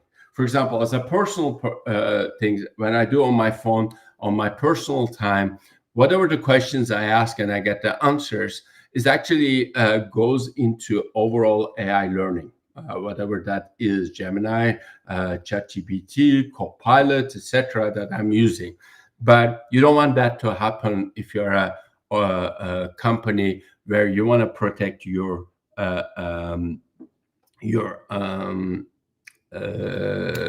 data. All right. So let's continue the discussion in there, and I'm looking forward to talk with you on. You feel free to jump in from there. Next in line is going to be Edgar joining us, so Edgar Escobar is a great part of it, and I'm so glad to be able to talk with you again, Edgar. I'm looking forward to your insightful and international experiences that you have. Alto Group is interesting organizations that's leading a lot of these technologies and leveraging these technologies. And your first-hand experiences has been very insightful to me, and I'm looking forward to hear it. Thank you, Murat. Thanks for having me. I'll try to share my presentation. Probably, Murat, you'll let me know if I'm doing anything wrong. Yeah, let's see if we are seeing it. Could be, here it is. Yeah, I can see your presentation. There you go. So First of all, allow me to start saying that this specific topic is something that really brings passion to me since the beginning, and probably that's what I'm going to share. It's my personal lived experience is how we make sure that technology leaders become part of the small table. How do we do that? To be honest, it seems really hard. It doesn't happen a lot. If you look at the statistics, reality is that you don't have a lot of CEOs that come from a technical perspective. So that's something that, to be honest, I've successfully failed over the years. So that's my reality. That's probably what I'm going to share. I won't share with you how successful I have been doing this. Probably I would be just to how I've been failing to do that. So probably I'll be sharing more my failures than my successes. And by the time that I finish my career, hopefully I can share a couple of successes as well. So the second part, which I think it's always important going to Murat's presentation, everything that you're looking at. A couple of hours ago, Gloria talked to me and said, "Hey, do you have a presentation?" And to be honest, I didn't. I have all my ideas written on a piece of paper, written on my mind, and well, so everything you're going to see was built with my AI assistant, trying to follow the rules, trying to follow that we have been building, and actually it was really easy. So you'll see a lot of images that probably come, and you'll say, "Hey, that's AI," because it is. So first thing, let's make sure where we are. So things are changing way too fast. People have a lot of expectations. Their priorities are shifting all the time, and that's what we face as technology leaders. We cannot change that.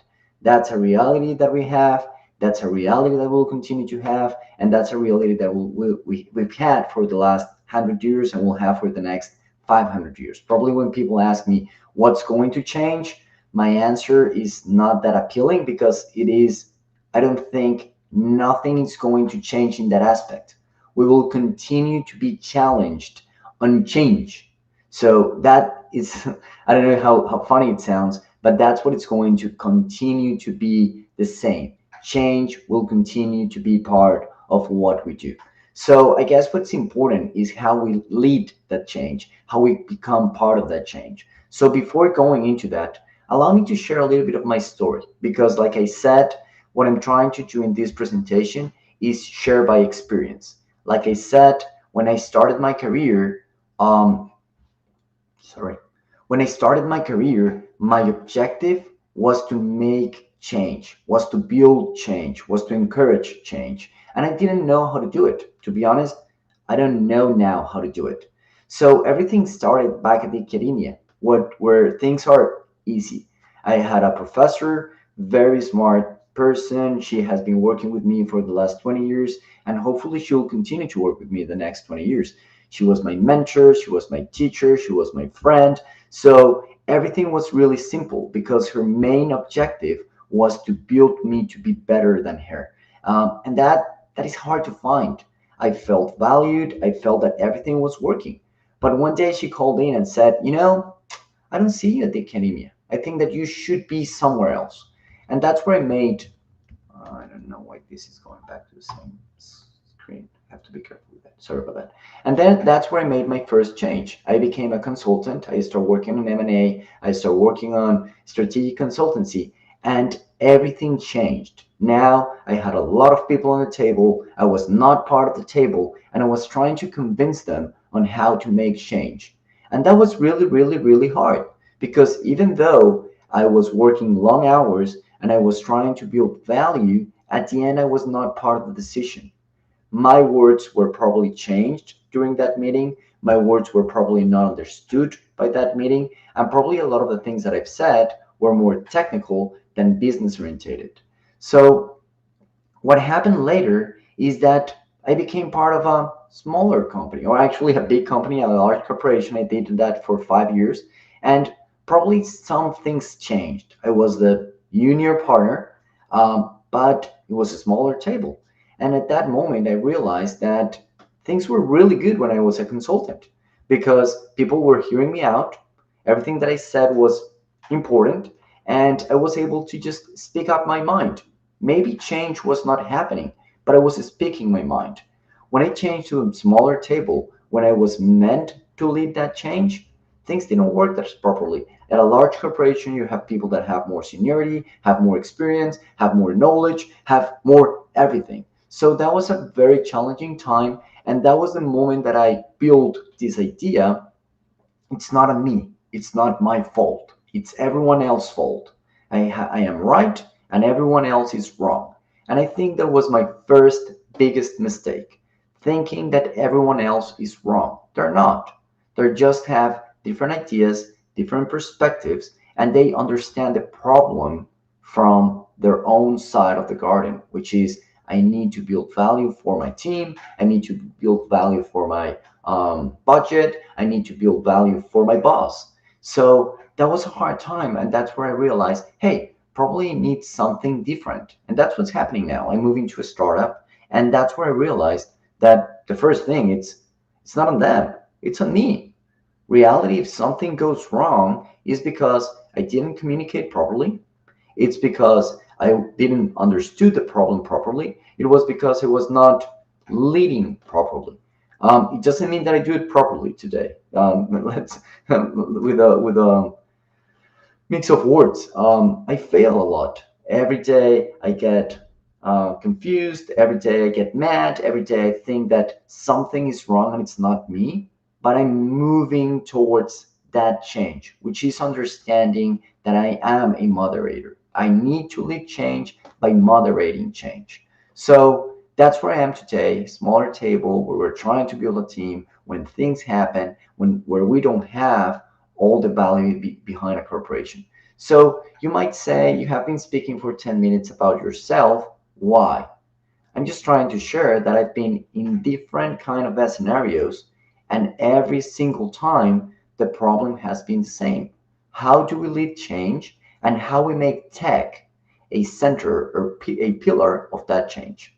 So based on that, let me share with you the main objective, the 4 pillars that I believe that will help you do that. The first one is we are at a great time in history. It's been happening for the last 20 years, but I think it's been stronger since COVID. Technology drives the business. So something that it's really important. Technology is not a support function anymore. It's a growth engine. If we don't send that message, if we don't make sure that people understand that message, what is going to happen is that they'll forget about it because it's easier to forget about it. Remember that we are in a scenario where everyone wants to push or pull their own objectives. But reality is that without tech, 2025 won't happen. I don't know if you remember, I think it was like 6 months ago that there was a problem with Windows console or something, and every single plane in the US, or around 90% of the planes in the US, stopped working. And you could say, hey, you don't need Windows to fly a plane. Well, you do. So technology is this growth engine. Nowadays, everything that we do requires technology. I would try to be careful about that. It doesn't mean that without technology there's nothing. I think that it means is that today technology is embraced in everything that we do, which is a big, small difference. The second is you need to close gaps. Something that I've said over and over and again over the years is imagine you are in the US and you go to Russia and you have someone speaking Russian and you have someone speaking English, and it's clearly that you're speaking a different language. It's clearly that you have a different structure, you have a different language, you have a different culture. But let me change that a little bit. I am from Colombia and I work with Chileans. We speak the same language. We both speak Spanish, and probably for someone that comes from Europe, you might say they're the same. Reality, we're not. Reality is that we are very, very, very different. And that's hard to understand.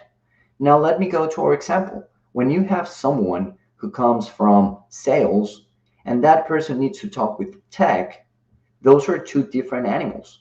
They have different understanding of the problem. They have a different understanding of the value. They have a different understanding of the goal. So you need to find a way to close the gap. What I've learned is that operations might be that gap closer. Why? Because At least the processes are the mirror of our strategy, and they're the ones who execute that strategy. So that can be that glue that help us make sure that everyone knows what we're doing, why we're doing it. So keep that in mind. The third piece is, this is something that took me a lot of time. I've been struggling the last couple of years with everything it's tech fault. If something goes wrong, hey, tech made a mistake. If something goes not as expected, technology is really slow. And every time you face that situation where basically technology is it's the one who blame for everything that happens. Again, we shouldn't feel that way. Many times they're just blaming everyone because you are in a stressful environment. And reality is, it's not about blame. That's a different conversation. What's important about here is that you need to understand that usually the problem is not tech. Usually the problem is not sales. Usually the problem is not operations. Usually the problem is not HR. Usually the problem is culture, because culture fuels change. So if you're capable of changing mindsets, you'll find that blame will disappear. That's something that I've learned and probably been practicing for the last year. We've been trying to. So I'll tell you a small story. When I started in my company, in our company, we're gathering around 150,000 registers a year. Of what? Of theft, of people doing mischievous things at source. Nowadays, we're capturing 1.5 million a month. So that's a big change. However, it's not enough. We truly believe that what happens at stores is probably 100 times what we capture today. So how do we do that? It's not about technology. It's not about operations. It's about culture. People need to fully understand that they need to change the way they're doing stuff. And if you want to do that, it won't happen because you give them an app. It won't happen because you tell them you have to. It will happen because they understand that part of their DNA is building value. And that value will be captured, will be gained through the gathering of information. So again, the trick here is making sure that you understand that culture is the one that will fuel that change. It won't be tech, it won't be processes, it will be culture. And finally, that's where we are, which is, how do we make sure that we can shape that strategy? And probably the most important part is you need to become part of the decision-making table. That's something really important. That's something that it's really hard to do. Again, because we speak a different language. Many times we are more into coding, more into tech, more into small problems, which are big problems to us. And usually people don't understand that. They go and say, hey, I don't mind about cybersecurity unless you have a ransomware. I don't worry about the infrastructure of my system until you have a downtime. So usually with tech, everything is not important until it's important. I don't know if you understand what I mean. So here it's really important that you try to become part of that table, but with the proper tools. Which are those tools? Be clear. Try to make things that are complex, well, easy. And we can do that. I've seen, and probably most of you guys here are highly technical. When we put our minds into it, we can make very complex problems very easy problems. I'm not saying coding. I'm not saying the very technical hard part. That's straightforward. Here it's how we make people understand that AI, it's not that hard. How do we make people understand? And I loved Moran's example that if you start fitting your AI assistant with ERP, what's going to happen? People, if you start going technical, people won't understand it. But we have the capability of saying, hey, do you want your salary to be shared? No, I don't want that. That's what is going to happen. So it's very easy for us to make those conversations easy for them to see, oh, now I get it. I need this guy in the table. I need this guy to help. So let me share with you a couple of things to do, a couple of things not to do, and from then I'll wrap up. So top things to do, the first of all, and people will always say this, is foster collaboration. Reality is that innovation and building value, it's a sports team. It's not an individual team.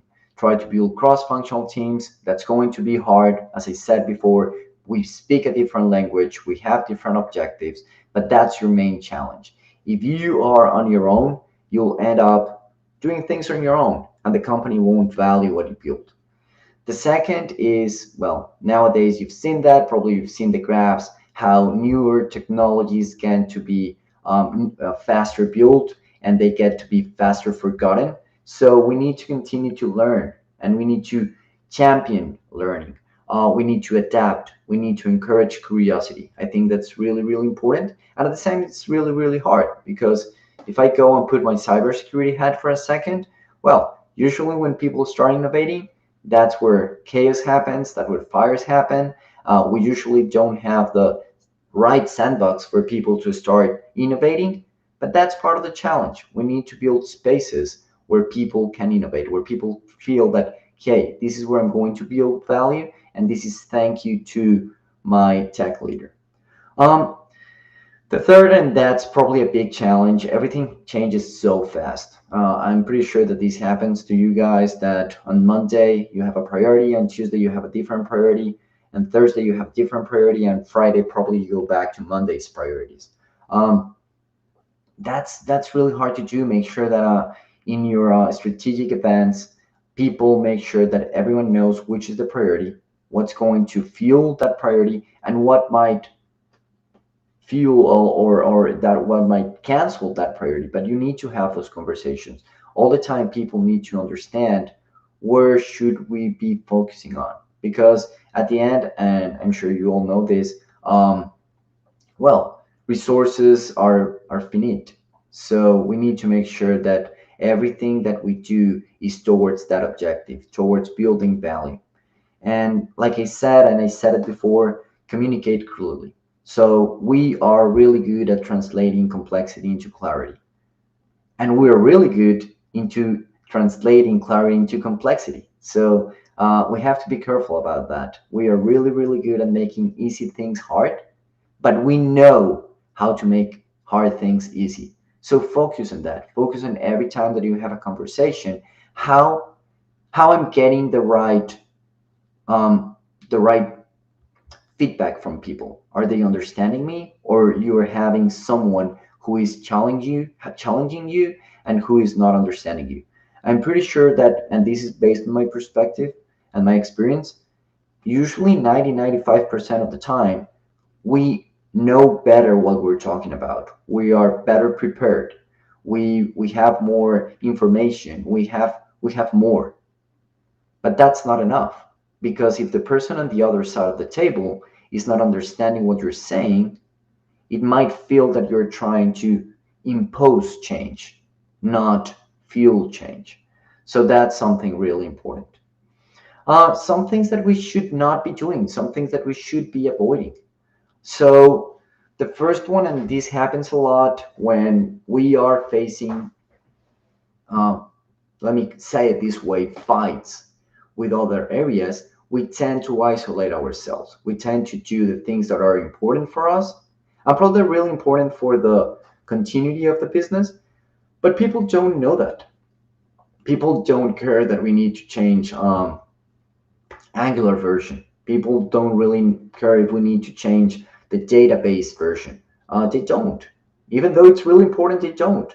So try not to isolate yourself. Everything that we do, try to make sure that people know what we're doing.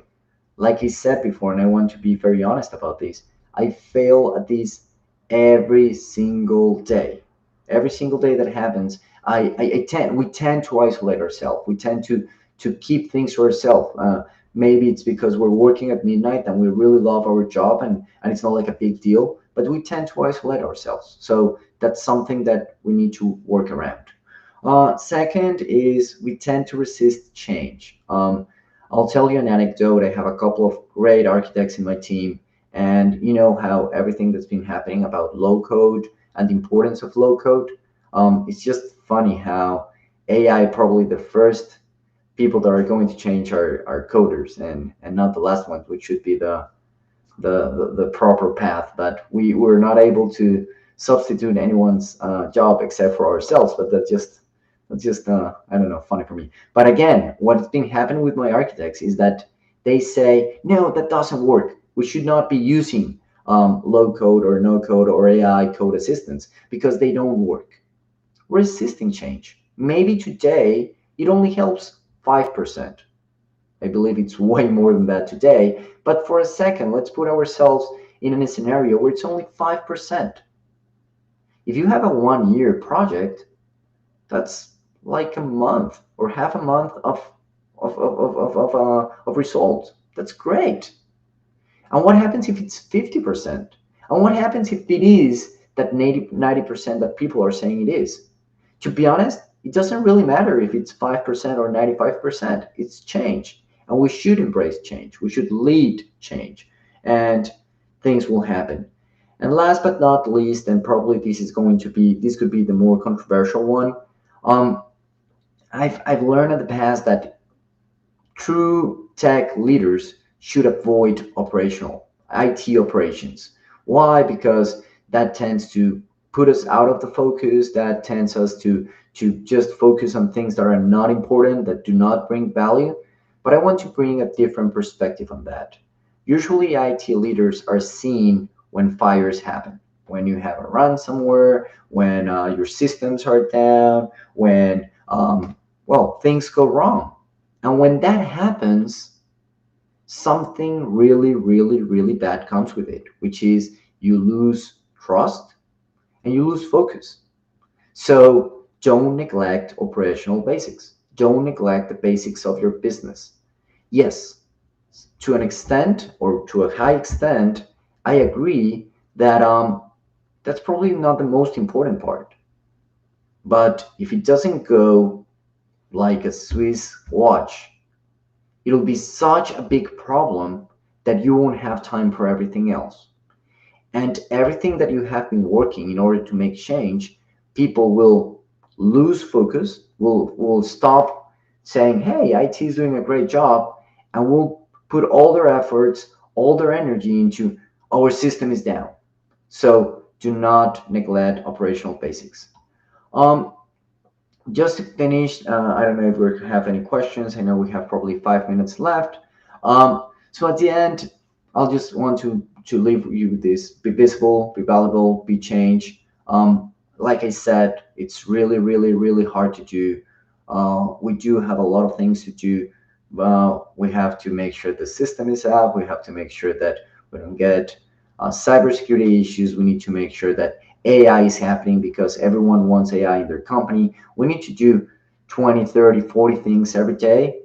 But at the end, if you're not capable of people seeing you, making sure that you're valuable, making sure that you are leading that change, probably nothing will happen. Couple of tips: don't wait to be invited to that table. I think that's where things happen. Make sure that people see your value every day. Innovation is not about tech tools. That's probably something that happens with the younger lads here. They think that, hey, I have a new tool that's so amazing. Probably the best techs, the best innovations don't come from SASE technologies. Eventually you'll need them to escalate or to do certain things, but sometimes innovation comes from very simple things.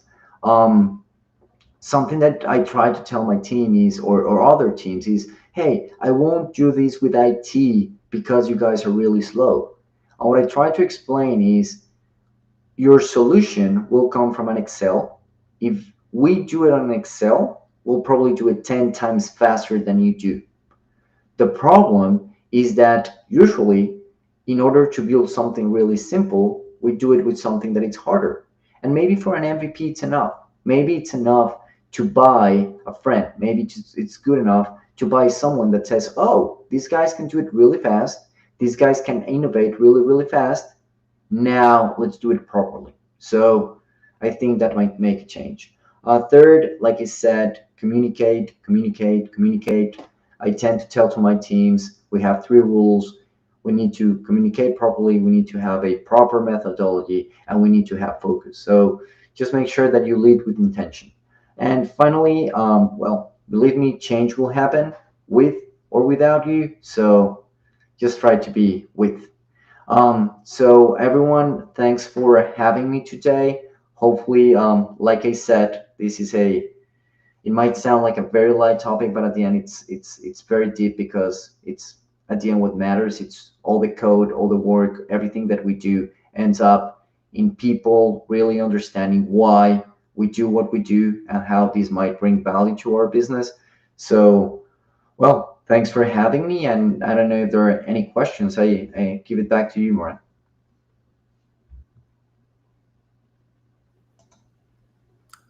Thank you very much, Edgar. As usual, it's very insightful. And as you were saying it, I think this is a very deep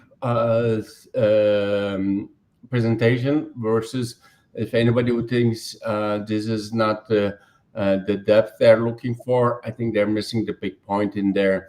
I usually tell people, what you put it in there as a change is very valuable. Your visibility is very valuable. But I love the way that you brought up like the operations, right?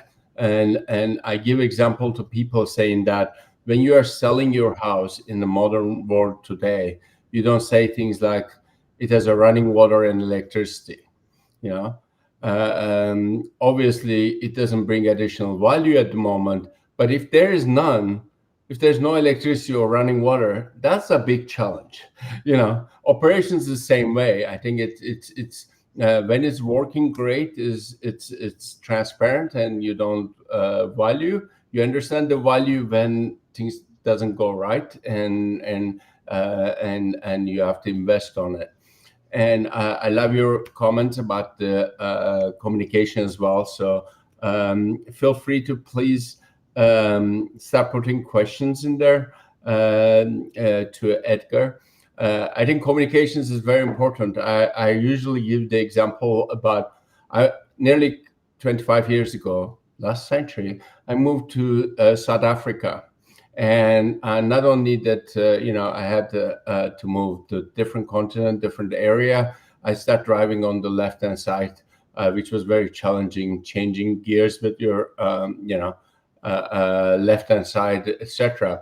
But one of the first days I'm driving, and a South African friend sitting next to me, and I'm being careful, trying to change my gears with my left hand, etc. And he starts shouting, "Robot, watch the robot, watch the robot." And I'm like, I'm looking as a techie, where's the robot? Like I'm looking for the, R2D2 or something similar. But it turned out that the colloquial South African traffic lights are robots, and it was turning red, and I was just going through the intersection, without thinking about it. But the communication becomes a very important part of it, and same language, and assumptions are very wrong. There was no R2D2 around for me to see, but I should be more careful about the traffic lights that I'm working. With that, I would like to ask Edgar, what was your kind of most difficult message or change that you had to give in a short period? I know we need to give a break, but it will be great if you can just give a quick example. I would say it's always about people. Letting people go, it's always hard, and we tend to miss the reason why we should be letting people go. So when it's for the, let me say, the right reasons, the very clear right reasons, it's very simple. That person is not performing, and because of that, we need to let that person go. That's the easy one.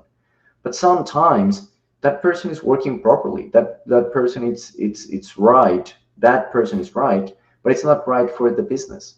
And making those sort of decisions are really, really, really hard. So how do you make people understand that you're not doing this because of the specific person, but you're doing that for the business? When you are in big corporations, actually that might be simpler, because there's always space for good people.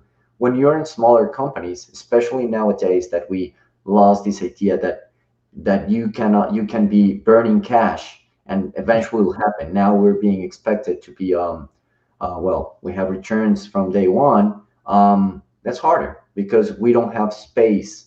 We don't have all the space that we would like for good people, even though that you'll find people that say that that's not true. Reality is that if you have an amount of cash, well, you might have to lose someone. So for sure, that'll be the biggest challenge, not only because you have to talk to that person, but because the day afterwards, there will be a lot of people saying, you let that good person go.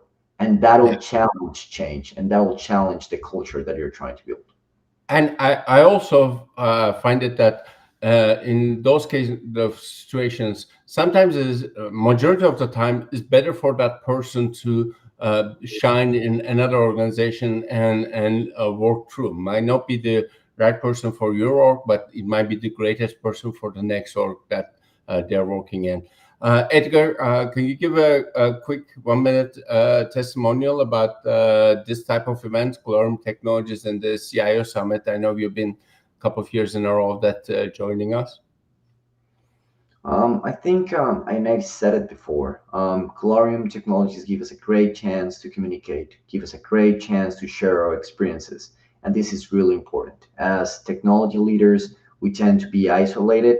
These spaces help us to learn. These spaces give us the ability to share. So do that. Just enjoy the time, just learn, and try to give back when you have the opportunity. So thank you. Thank you very much, Edgar. And we're meeting back in about 6 minutes, 10 past the hour, with Amanda joining us. And thank you, Edgar, again. And let's do a quick coffee break. I'll run and grab my Turkish coffee. That's where I'm originally from. And I hope you do the same. And see you in about 5 minutes, which is 10 past the hour. I'm saying 10 past the hour because of the time differences. In Eastern US time is 11:10, but wherever you are is 10 past the hour.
Welcome, everyone.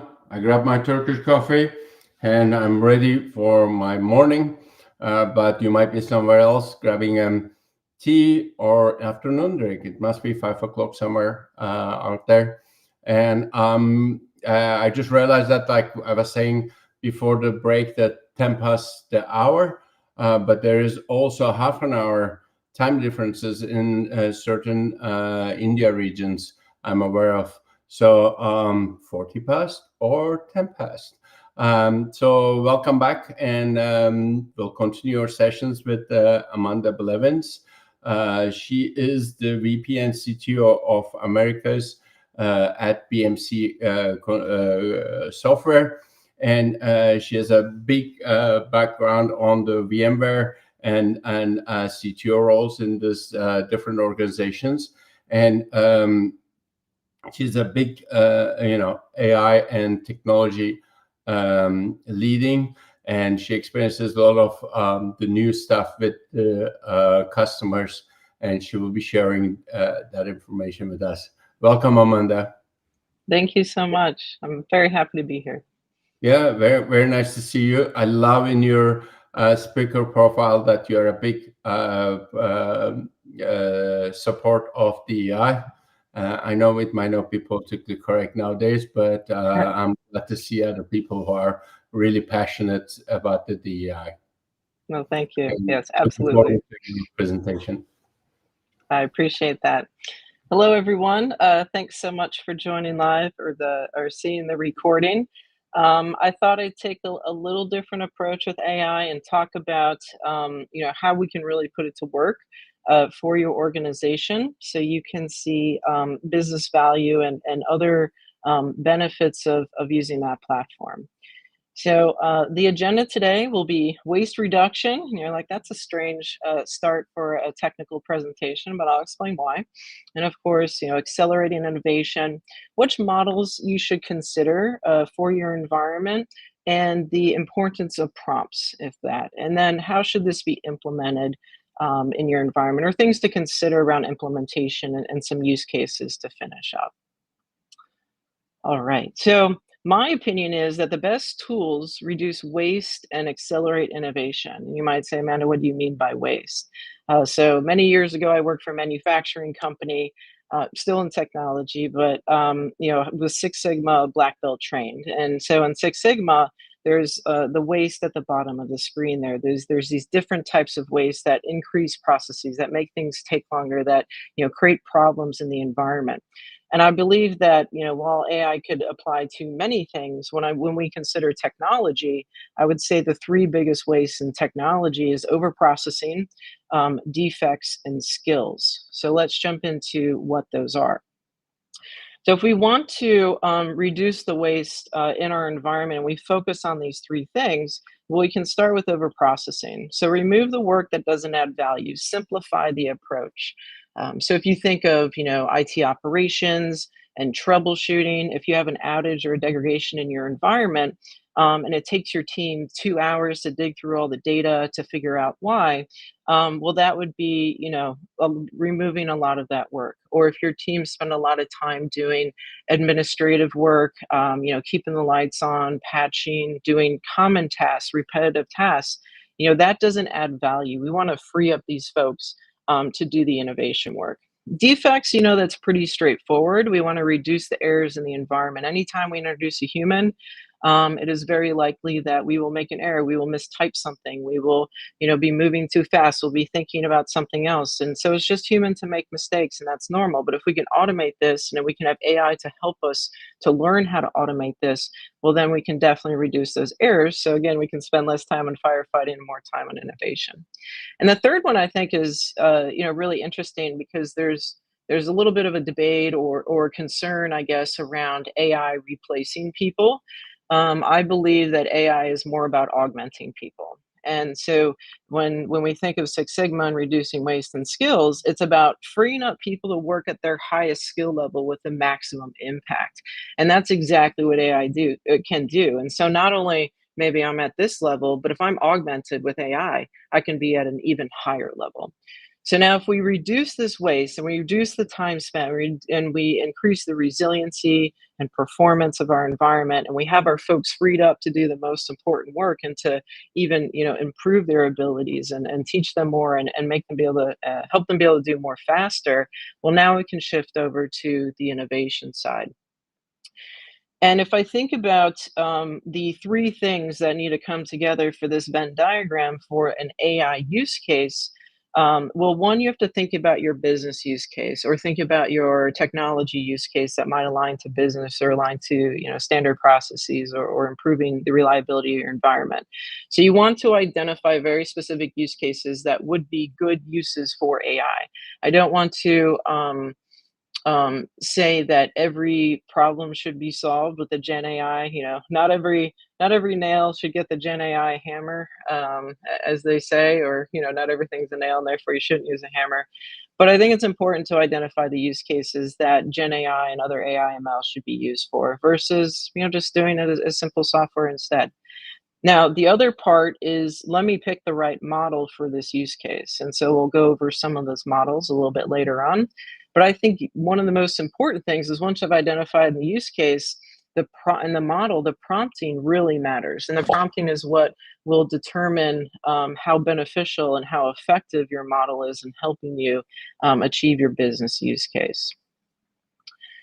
But first, let's talk about the different categories of models that are available today and are going to continue to be developed this year.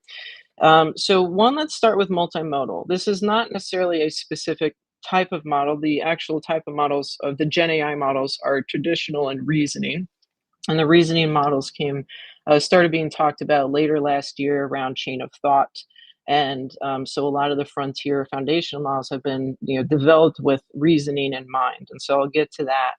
But what I think is different about 2025 is there's a lot of work going on right now for it to be multimodal. And so this can be a feature of a traditional model or a reasoning model, but it's really around having more data sources for input and output. So a lot of the models that maybe we work with today are text only, or maybe text and voice. But as we continue to develop the capabilities in the world, well, now this model might be able to interact with me in video, like I'm on a Zoom chat or like I'm on this webinar.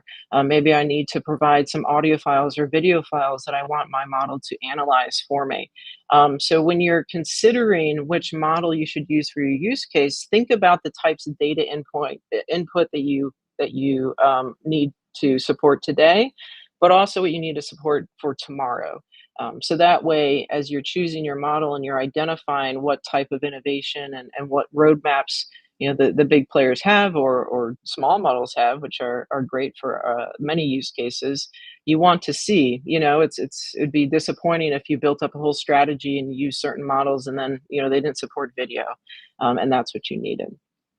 So let's talk about the traditional models, and that's what folks are familiar with when it comes to Gen AI, right? Like traditional, folks that are consumers, folks that might be our friends or family members, they're used to more of that Chat GPT type interface. So the traditional models are a bit simpler. They're not as resource intensive and therefore not as expensive to run as reasoning models.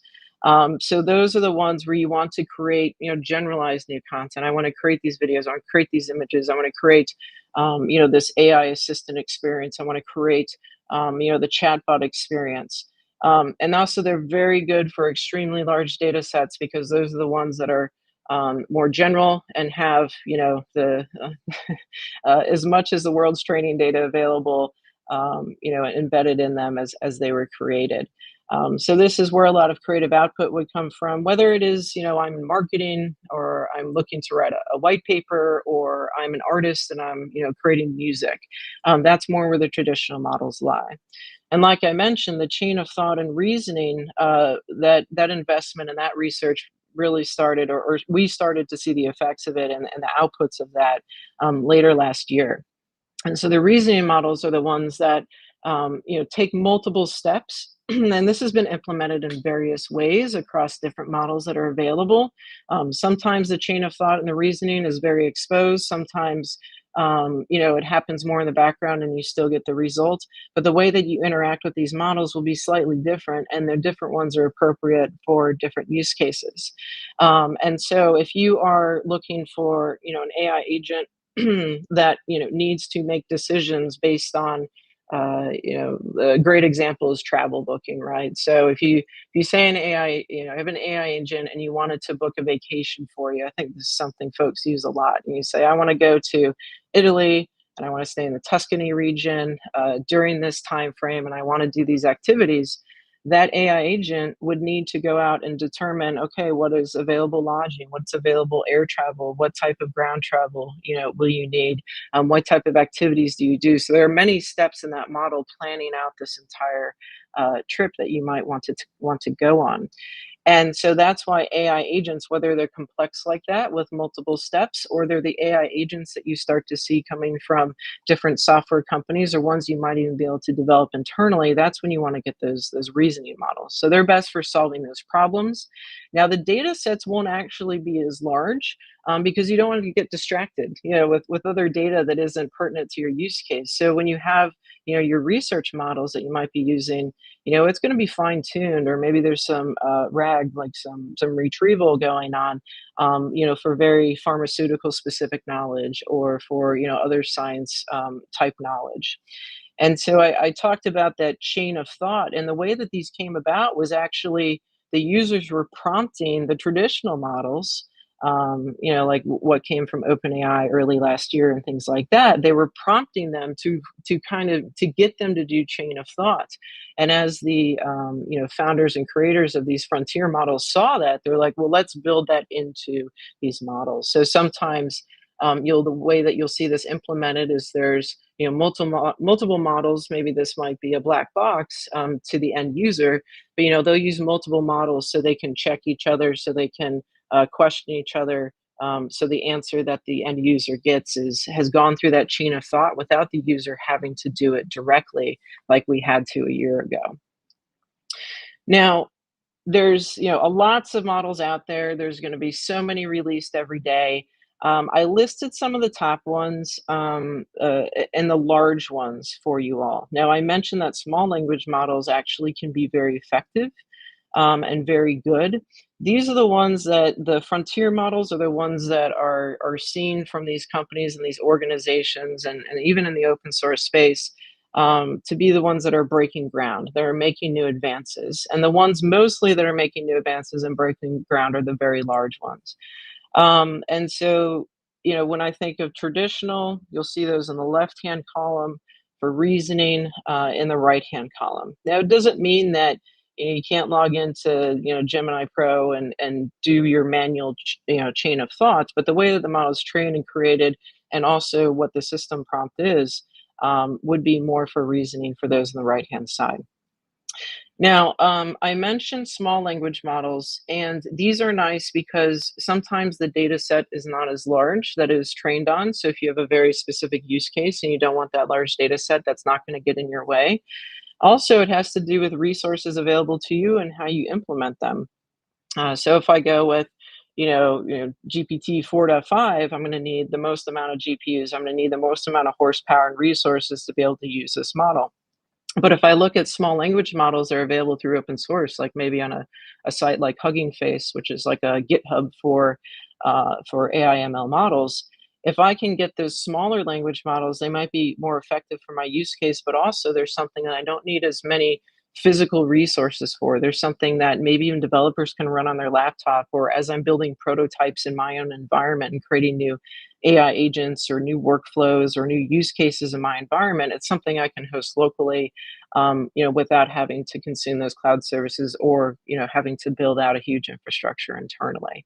So while these models are more of the larger ones, definitely look at the small language models as well, because they can provide a lot of value to you. Now, I know that DeepSeek created a lot of noise, and I wanted to mention it here because DeepSeek was actually created in a different way, and had almost the performance, or sometimes outperform some of the much more expensive models and frontier models to train. So I think they shifted the thought a little bit. around how do we approach this, but most of the organizations that are doing the frontier models are still using, a ton of horsepower, a ton of GPUs, and doing their best to iterate and improve in that sense. But keep an eye on models like DeepSeek that use different methods for creation, because then they almost perform. They might be a smaller language model, but can perform as well, or maybe sometimes better than the larger ones. Now, I do believe that prompting is almost more important than model choice. Clearly we need to start with the right baseline. But if you're like, oh, do I use Claude, or do I use this other one from OpenAI, or do I use Mistral, or do I use these other things? I wouldn't worry about that as much. Definitely test them out, see what's good for you. But it also because of the system prompts that the creators of these models enable them with, they have different types of what a human might classify as behavior, and how they respond and how they interact with you. So you will need to test out a few, but the more time you spend prompting them, the more time you spend asking them questions, the more time you spend interacting with them, the more time you spend trying to get them to do stuff that you want them to do, the better that you'll get. And there are many prompt frameworks out there. There's like 20 or 30 at least that can be easily found with a quick Google search.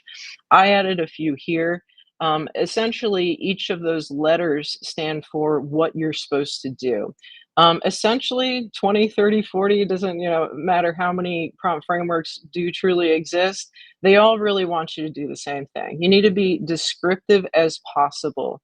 So if you say, create a recipe for me to cook a nice dinner, you can get a wide range of responses. But what we really need to do is we need to narrow that down into more specific, so we get the response that we really want.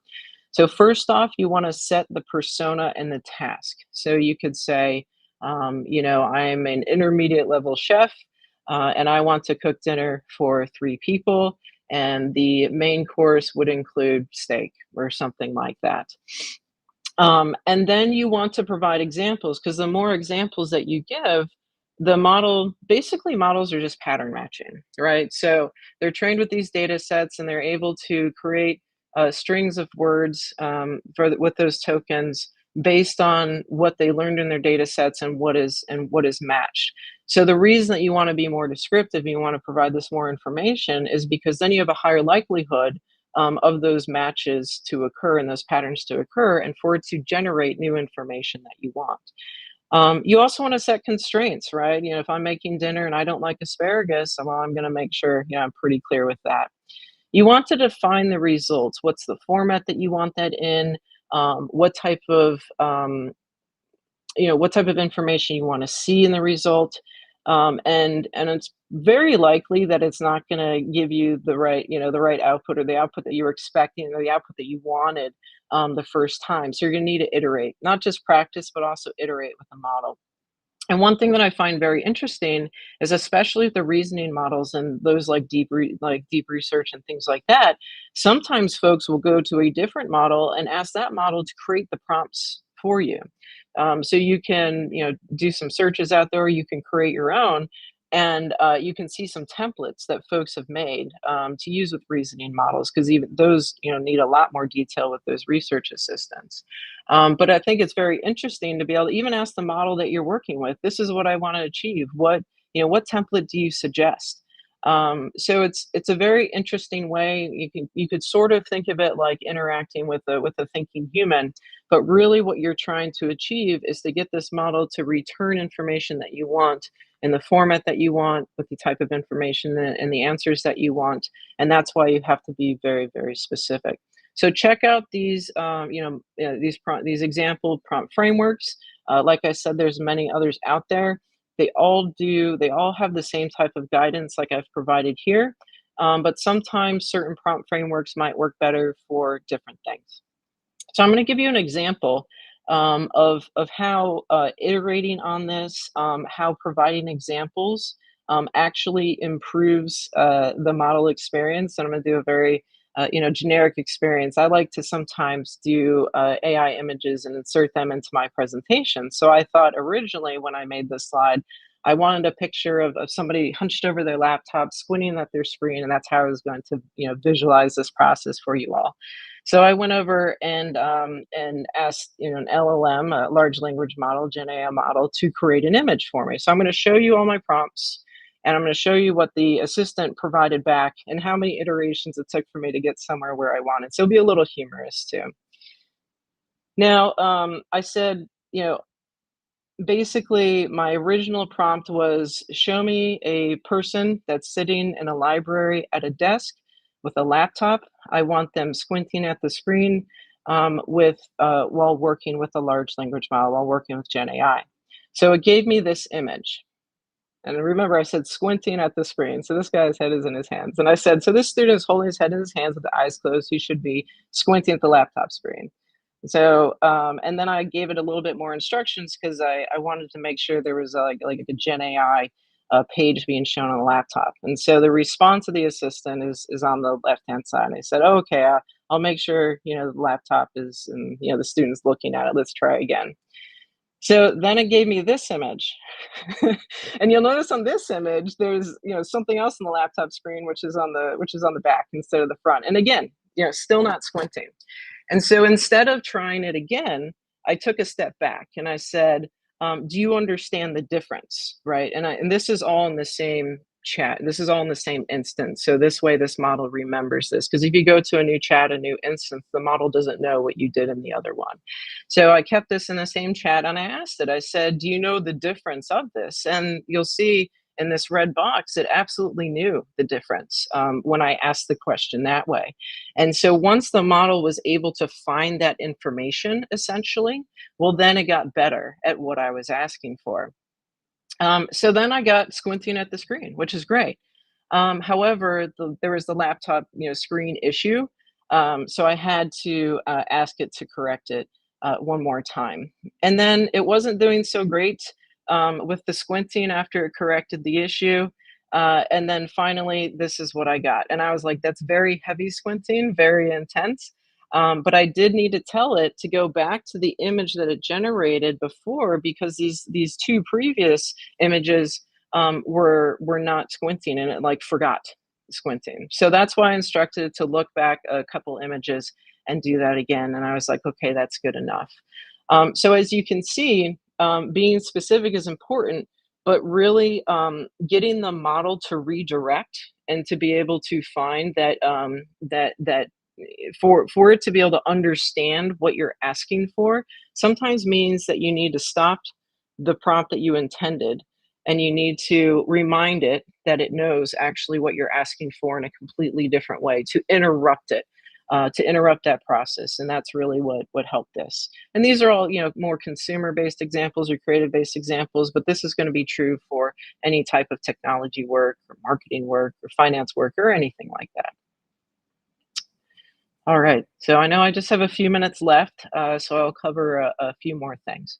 Now, how do we want to implement this? I had a slide a few back where I talked about the large language models, the frontier models, keep an eye on. I talked about small language models. I talked about open source and using resources like Hugging Face.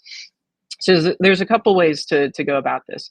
One, you could use native public cloud AI services, like Microsoft Azure, has OpenAI in the back end.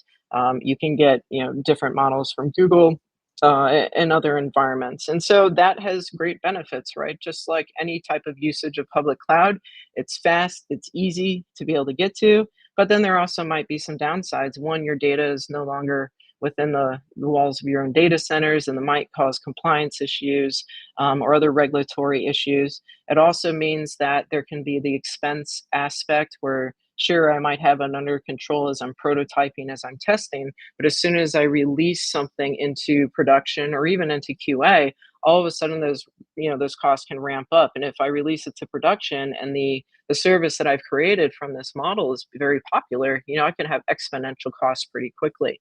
So you want to think of all the reasons, the pros and cons between native public cloud services, AI services.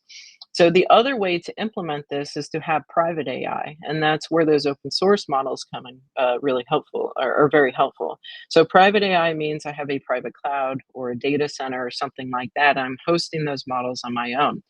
So a lot of software development, like we do at BMC, we look at these various models and we like to test out ones for our use cases for the software that we're trying to develop. And a lot of times it is with these open source models self-hosted. We can plug and play them and we can see what responds well to prompts. We have a very confined spend, right? We know that we need 5 GPUs for this use case, or we need 20. But once we have those infrastructure costs, there's not going to be costs beyond that. So if I know that for maybe fine-tuning the model might take more GPUs, but when it's time for it to do its inferencing and to do its work, I know it's only going to take 2 GPUs, or I already have the server farm to be able to expand it past that. And I talked about AI agents a little bit. This is what is all the rage right now, all the interest in the industry. And one thing I want you to call your attention to is the model context protocol. So think of these as almost like standard APIs from Anthropic, from the ones that make Claude and Sonnet, around how to interact with these models to create AI agents. So you can start to see the standardization happening in the world, or at least the attempts and the starts of it, to be able to make it easier to create AI agents and whatever comes next. So the last thing that I want to talk about is putting your data to work, right? Like there's been 3 years, a little bit more of Gen AI work happening, and we're waiting and seeing where are all the business improvements, what are the business outcomes, where do my investments actually turn into revenue and turn into profit, or turn into massive improvement and new innovation.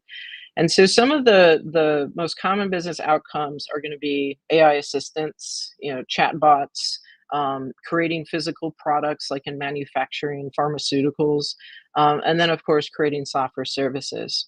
So on the left-hand side, I want to point out the data types. We have structured data and we have unstructured data. Structured data means it's like a table and a database, and it's defined and the fields can only look like certain ways. Unstructured data could be text files or flat files, or pulling sentiment from social media, or anything, these video files I was talking about, anything that is not within a required format in a database. And so what's really nice about Gen AI is previously this unstructured data was so difficult to put to work, so difficult to pull those insights from. And because Gen AI, one of its strongest abilities is look across all these large data sets and all these sources and be able to summarize and pull this information into the person that's trying to solve a problem. Well, now we can put this data to work in a much easier way. So as long as you can point your model to it, you can use this unstructured data without trying to make it structured, without trying to figure out metadata, management and those types of things. And so if we want to reduce waste and increase innovation, well, if I'm consumer focused or even business, a B2B type focus, I want sentiment analysis. I want my business, business data analysis. What type of products do I create next? How do I interact with my customers? Do I build certain software? Am I, creating new drugs for various drug trials? Am I, iterating on other scientific abilities? Am I building cars differently? Am I doing different things? And or with AI assistance, how do I need to enable my folks to do their jobs better? And then once you have all this information, or if you're doing things like science and research and design iteration, you want to take all that work that you did, what I would say is internally, and then productize it in a sense of, now I have an AI assistant. Now I've created a better chatbot for my consumer interactions. Now I can send this information to RPA, robotic automation, to be able to create this thing that I just designed in the lab. And of course, also, what other software service, what other capabilities should I build in my environment? And even then, of course, code generation and coding assistance is one of the biggest and best use cases for Gen AI. So you could even send it to another model and ask it to build that first version of software. So I know there's so much more in this space, but I want to, thank you all for the time that you spent here today. Hopefully, some of what I've shared, brought some thought, some ideas to your mind, and it gives you, a starting point or another step, I guess, in what to explore and how to move forward. So thank you very much, everyone, and enjoy the rest of the event. Amanda, I guess this is not the right way to look at the screen based on your AI renditions. So definitely, I mean, this was a great overview of the. I love the way that you showed the progress of actually receiving what you need from the AI itself. I think that's one of the biggest dangers, that the assumption of getting the first thing as the right answer. And I always give the example, like it might be obvious in this case, but you might be asking a complex question like to AI, and just don't assume that the answer that you are getting is the right one, and make sure that you cross-check and understand. With that, thank you very much for the session. I just would like you to quickly maybe recap and do what do you feel about this kind of events like Glorium Technologies CTO event, etc. That do you get a chance to talk on such things, and what is your perspective of this event? Well, I think it's great to be able to bring, CTOs, technologists, those that are forward thinkers in the industry together. That's some of my favorite things, is talk to all the smart people, listen to all the smart people, because that really, there's a lot of times people say things and maybe I was already down that path. But the way that somebody says something just really locks in that idea in my mind, or gives me a fork to take in the road to explore something else, or makes me realize that somebody else has already solved this problem. I can use what they've done, and I can go explore another problem. So I think what Glorium Technologies does here is great. Thank you very much, and thank you for joining this. Before we go into the Vinod, the next speaker, I just want to remind everybody that our schedule changed a little bit. Our panel will start half an hour earlier than scheduled, because we are missing for the one of the speakers. So last but not least, Vinod Vasudevan is the CPTO of Ackuity.ai. Welcome, and very nice meeting you in person. First of all, Ackuity.ai, am I pronouncing it right? Yeah, that's right. Ackuity, yeah. Okay, so Vinod has a great cybersecurity background, and this is one of the AI startups that works on the cybersecurity. And Vinod is one of those people that leads the thinking of cybersecurity through AI with patents, etc. In there. Before we start, Vinod, what about you explain very quickly what is CPTO? There's a lot of people who are with the CTO title, Chief Product and Technology Officer. So yeah, thanks, Murad. Thanks for allowing me to join this event. I think, yeah. So quickly, CPTO, just a combination of CPO and CTO. So the product side vision, and looking at what the product roadmap should be, and product and all that, with a bit of that market facing thing combined with the technology side. So that's something that's evolving in the market now. So all right, yeah. Excellent. Thank you. I think you can share your screen if you have the presentation. You can see the screen now, right? I'm already sharing. I can see you need to go into a presentation mode, I think. Yes.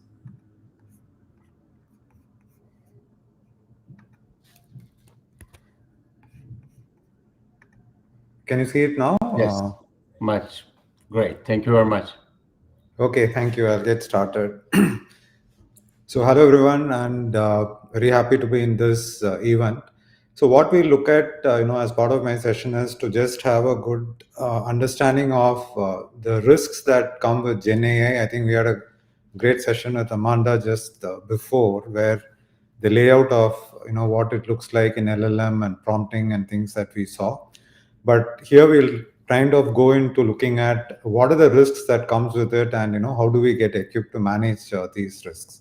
So we are all, moving into a future where, like Satya Nadella and some of the industry stalwarts have been saying, the SaaS products are going to, or SaaS, the regular applications and SaaS will get replaced with agents, where the business logic shifts into the agents, and therefore the future is something where we are all talking to different Gen AI agents to different tasks, and not really using so much of these screens and menus and to execute our work.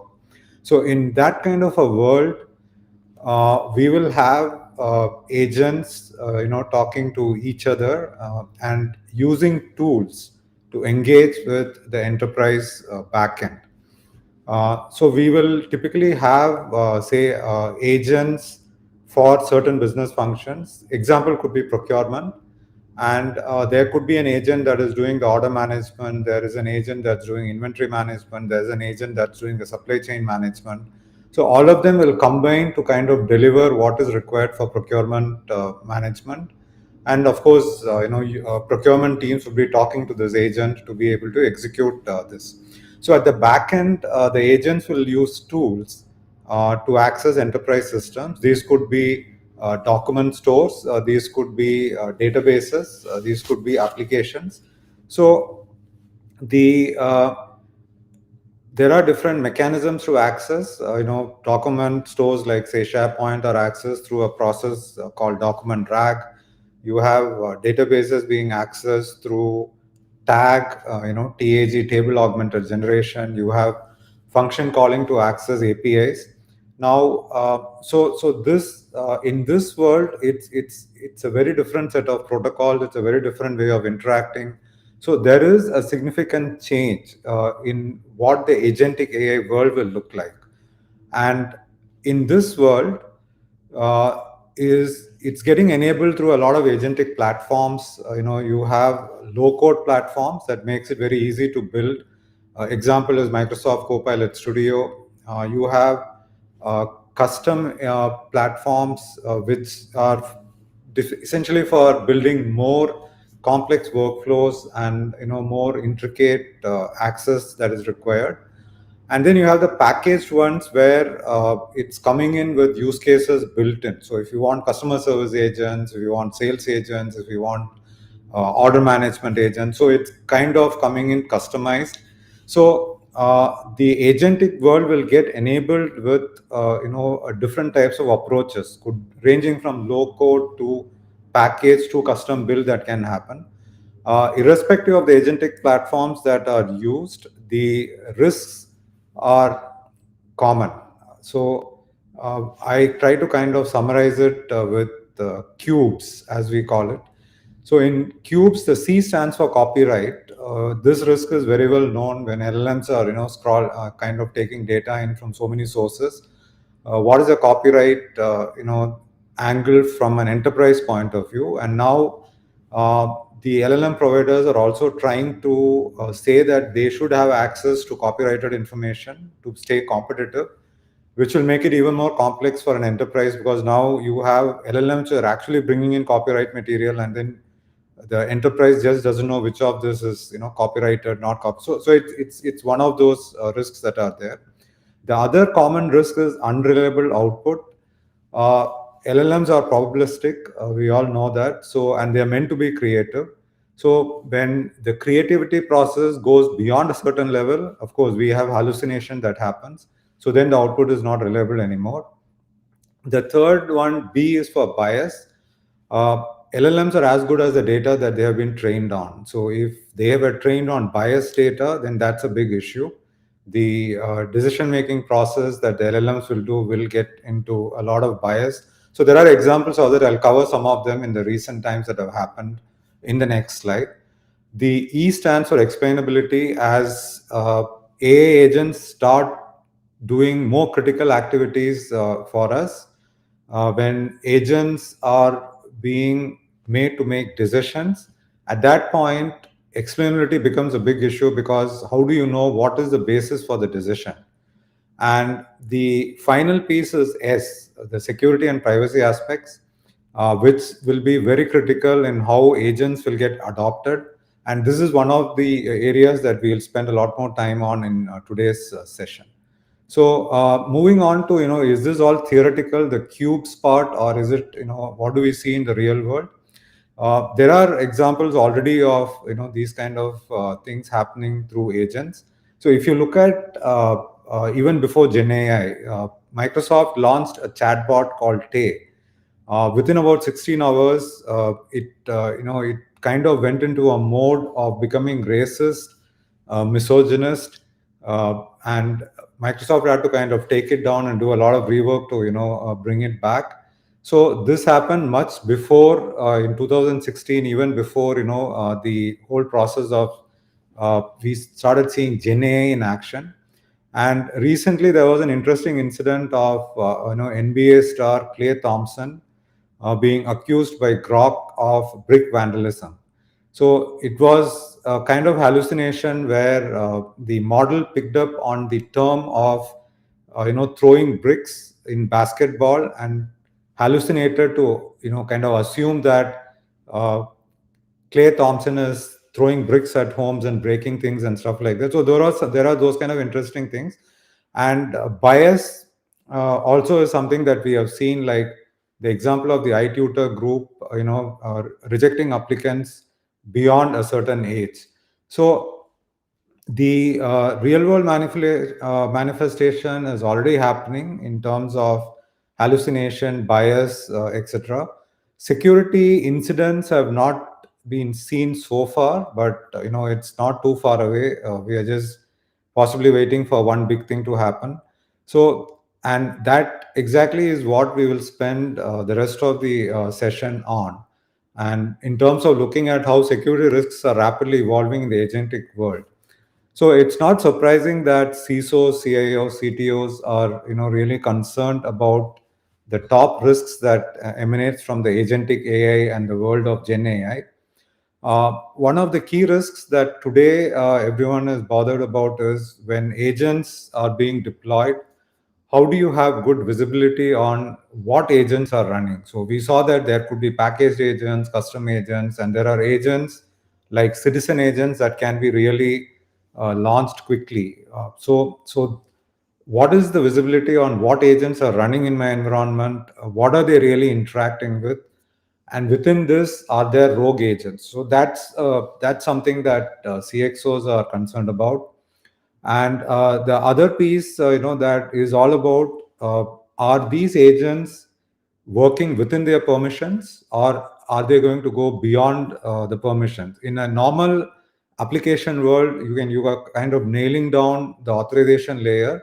In an agentic world, the authorization layer is still not very clear. So that risk is something that is of concern. I'll cover some examples on that later. The other risk is, key risk is really about risky actions. Can agents do harmful actions? Can they do risky actions? For example, deletion of data, in an unauthorized way. Can these agents exfiltrate data from the environment? So these are all, the kind of risks that the CXOs are today really concerned about. So we'll see some examples and things as we, further along in the presentation. And the industry is coming together to kind of put a framework around this. OWASP has been doing fantastic work on this. OWASP Top 10 for LLM kind of talks about the 10 broad areas of risks in Gen AI.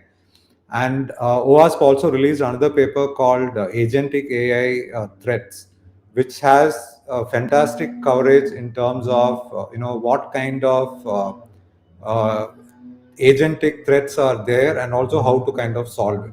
So the OWASP covers broad 10 areas, starting from prompt injection right up to the way consumption can unbounded consumption or can happen from agent side, and also underlying technologies like vector DB, which is used for say document RAG kind of process. They could be poisoned. The conventional security models in a database does not really come up in the vector DB and embedding process. So those are risks that have been captured by OWASP. Basically a standardization mechanism in terms of telling us what we should be worried about and what needs to be, kind of controls needs to be put in. So the existing solutions do not cover for these risks. That is why there is a whole evolution in terms of risk management frameworks, technologies to address these risks.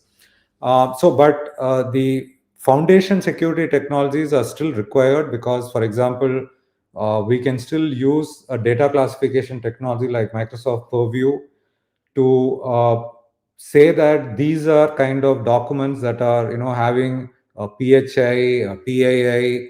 Therefore, if there are very very sensitive documents, don't even let it be fed to LLMs. So those kind of controls can be there, and of course IAMs can restrict based on persona what the agents can access. So the foundation layer is required, but the risks that we saw as top concerns of the CXOs or the risks that are being framed by OAS, cannot be really managed using the conventional technologies. So therefore, what is the method to manage, these new risks? The security world has seen this kind of evolution. It's not new for CISOs or CXOs to manage this. If we go back to the cloud evolution, when cloud started, organizations were simply taking the whole conventional applications and putting it in cloud. At that point, whatever existing technologies were kind of enough, but after a while the maturity of using cloud native technologies started. At that point, the existing technologies could not manage the security. So that is why we had the evolution of a CNAP, cloud native application protection platforms coming in. So there was a whole set of industry related things that emerged. So we are actually looking at that kind of an inflection point with respect to agentic AI today, where the security technologies, processes, risk management frameworks are evolving fast, and we need to use that to manage these risks. So the risk management is not very different. You need to build security during pre-production, and we need to make sure that we are continuously monitoring for security in production. So what can we do in pre-production world? So there are, I won't go into the big list of things to do, but let's just focus on some core things. So one of the things is simply the application security aspect of it, but in the light of agentic AI. So instead of, let's say, where we have already got maturity addressing SQL injection, we are saying we need to now go in and look at how do we test whether the application is vulnerable to prompt injection, whether the supply chain issues which we have addressed in an application ecosystem will again come back in the AI world. So how do you address those kind of things? Of course, the code insecurities, when we are writing it, whether the agent is building the code, or we are using low code frameworks to build code, or we are doing the conventional coding in the world of agentic AI. All these code insecurities needs to be managed. So that's really about locking down the applications before they are launched. And the more complex issue here is really the model security aspects, because how do you manage, for example, the model poisoning aspects of it, where the data could be poisoned in vector DB, and that could impact the retrievals that are being done by agentic AI. The data that is being used could be biased. How do you make sure that the data is not biased? So there are technologies like, for example, synthetic data is something that is being used. A trend has started on that, where to reduce bias, you kind of generate synthetic data to train the LLMs, which can kind of reduce the bias side of things. And hallucination is a more complex problem. There are simple solutions in terms of managing certain parameters like temperature. You adjust that parameter, the amount of hallucination can be managed. But there are the extreme end that is coming up is the higher end things like, you can even change the attention mechanisms, entropy and things like that, which kind of reduces the model security risks. And governance is always an important piece, not just pre-production, but also in the production phase. So here it's more about a lot of tools are available, and to kind of look at the regulatory aspects of it, European AI Act, we have NIST risk management framework in the US. So how do you kind of take the best practices from this and deploy that, not just in terms of technologies, but also processes? And finally, the configuration aspects of it, where use IAM to lock down personas of agents to make sure that the access is limited to a certain extent. So the pre-production control plays an important role before the launch of the agentic AI piece. But more important comes, the production controls that we can put in place. So just to take some examples of what kind of risks are there in production control, sensitive data exposure is a big one.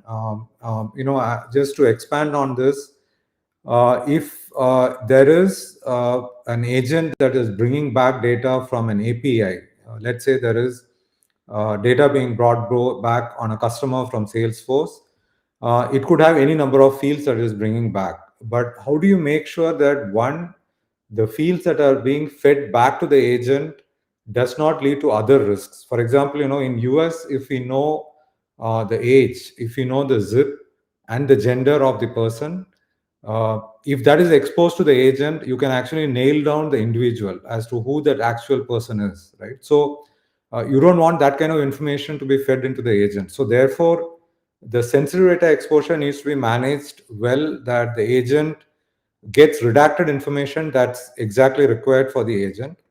The other aspect that we were also discussing is the permission bypass. So the authorization mechanisms that work in applications typically don't really work so well in the agents, and that's a separate layer that needs to be brought in. So the agent should be able to give maybe all information to head of sales, limit the information that is being provided to regional head to that region, and if an account manager has left is put in his or her papers, limit giving any information. So that kind of authorization mechanisms coming into agent is again a big risk in production. The other part, of course, are the agentic attacks. The agents can turn rogue, or they can be prompted to initiate even the conventional attacks. They could do SQL injection, they could do API related attacks.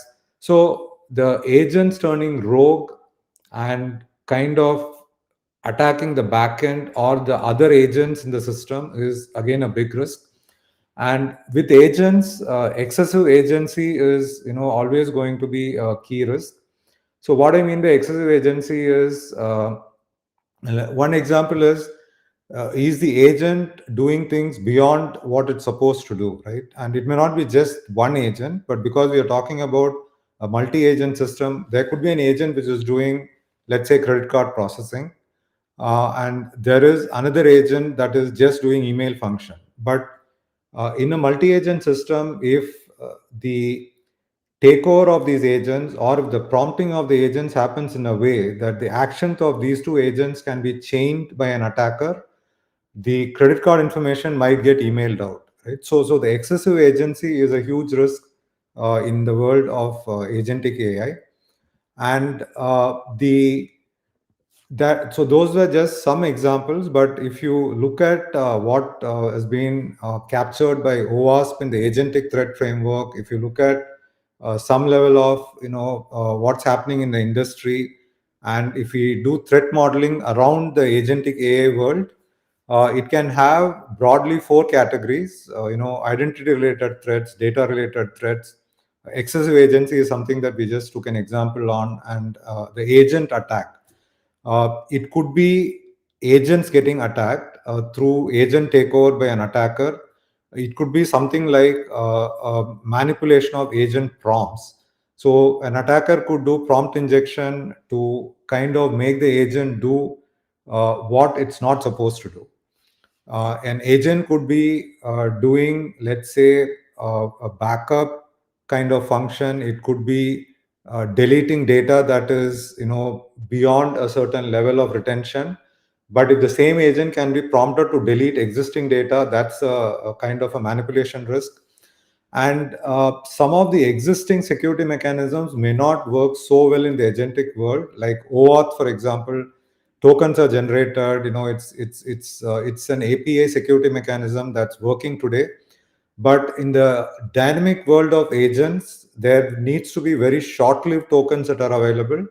So if a mechanism for a long-lived token is getting used, the agents could kind of use that to do unauthorized actions. So The next level of detail on threat is still emerging, but it is a fast emerging world. So therefore, in production, in today's world, the security management in production becomes important, bringing all the different things we discussed so far. The discovery of agents is a key, so that there is high visibility on what agents are running in the environment, what are they interacting with, and what they're interacting with, how risky is that? So are these agents interacting with data stores with regulatory information? Are they interacting with a lot of business critical information? And if that is the case, what guardrails are already there? So that kind of risk rating is becoming critical, and visibility is becoming critical. And how do you then detect, is there somebody trying to take over an agent? Are these agents themselves turning rogue? Is a multi-agent system becoming a risky function within the organization? So all of this can be done using detecting the threats and being able to quickly respond to it. Can you take down an agent? Can you isolate an agent? So all of these kind of mechanisms becomes important. And the final piece is, even before the response, if we can enforce. So can we have enforcement that the agents can only do based on allowed authorizations, so that they don't go beyond a certain level of permission? Permission bypass does not happen. So the enforcement layer is also becoming critical in today's world. So the security management and production, these are some of the practices that are evolving. And finally, of course, you need a good risk management framework. And NIST has done a fantastic job in terms of the RMF risk management framework. And then, of course, OWASP has come up with the technical aspects of threats and what controls can be done. Gartner has a TRISM framework where they capture not only the different technologies that are emerging and the different trends that are emerging in terms of organization structure, etc. And ISO 42001 is an attempt, in terms of an AI management framework. So today there is no, of course, even in security today, there is no single framework. So same thing applies in the agentic world.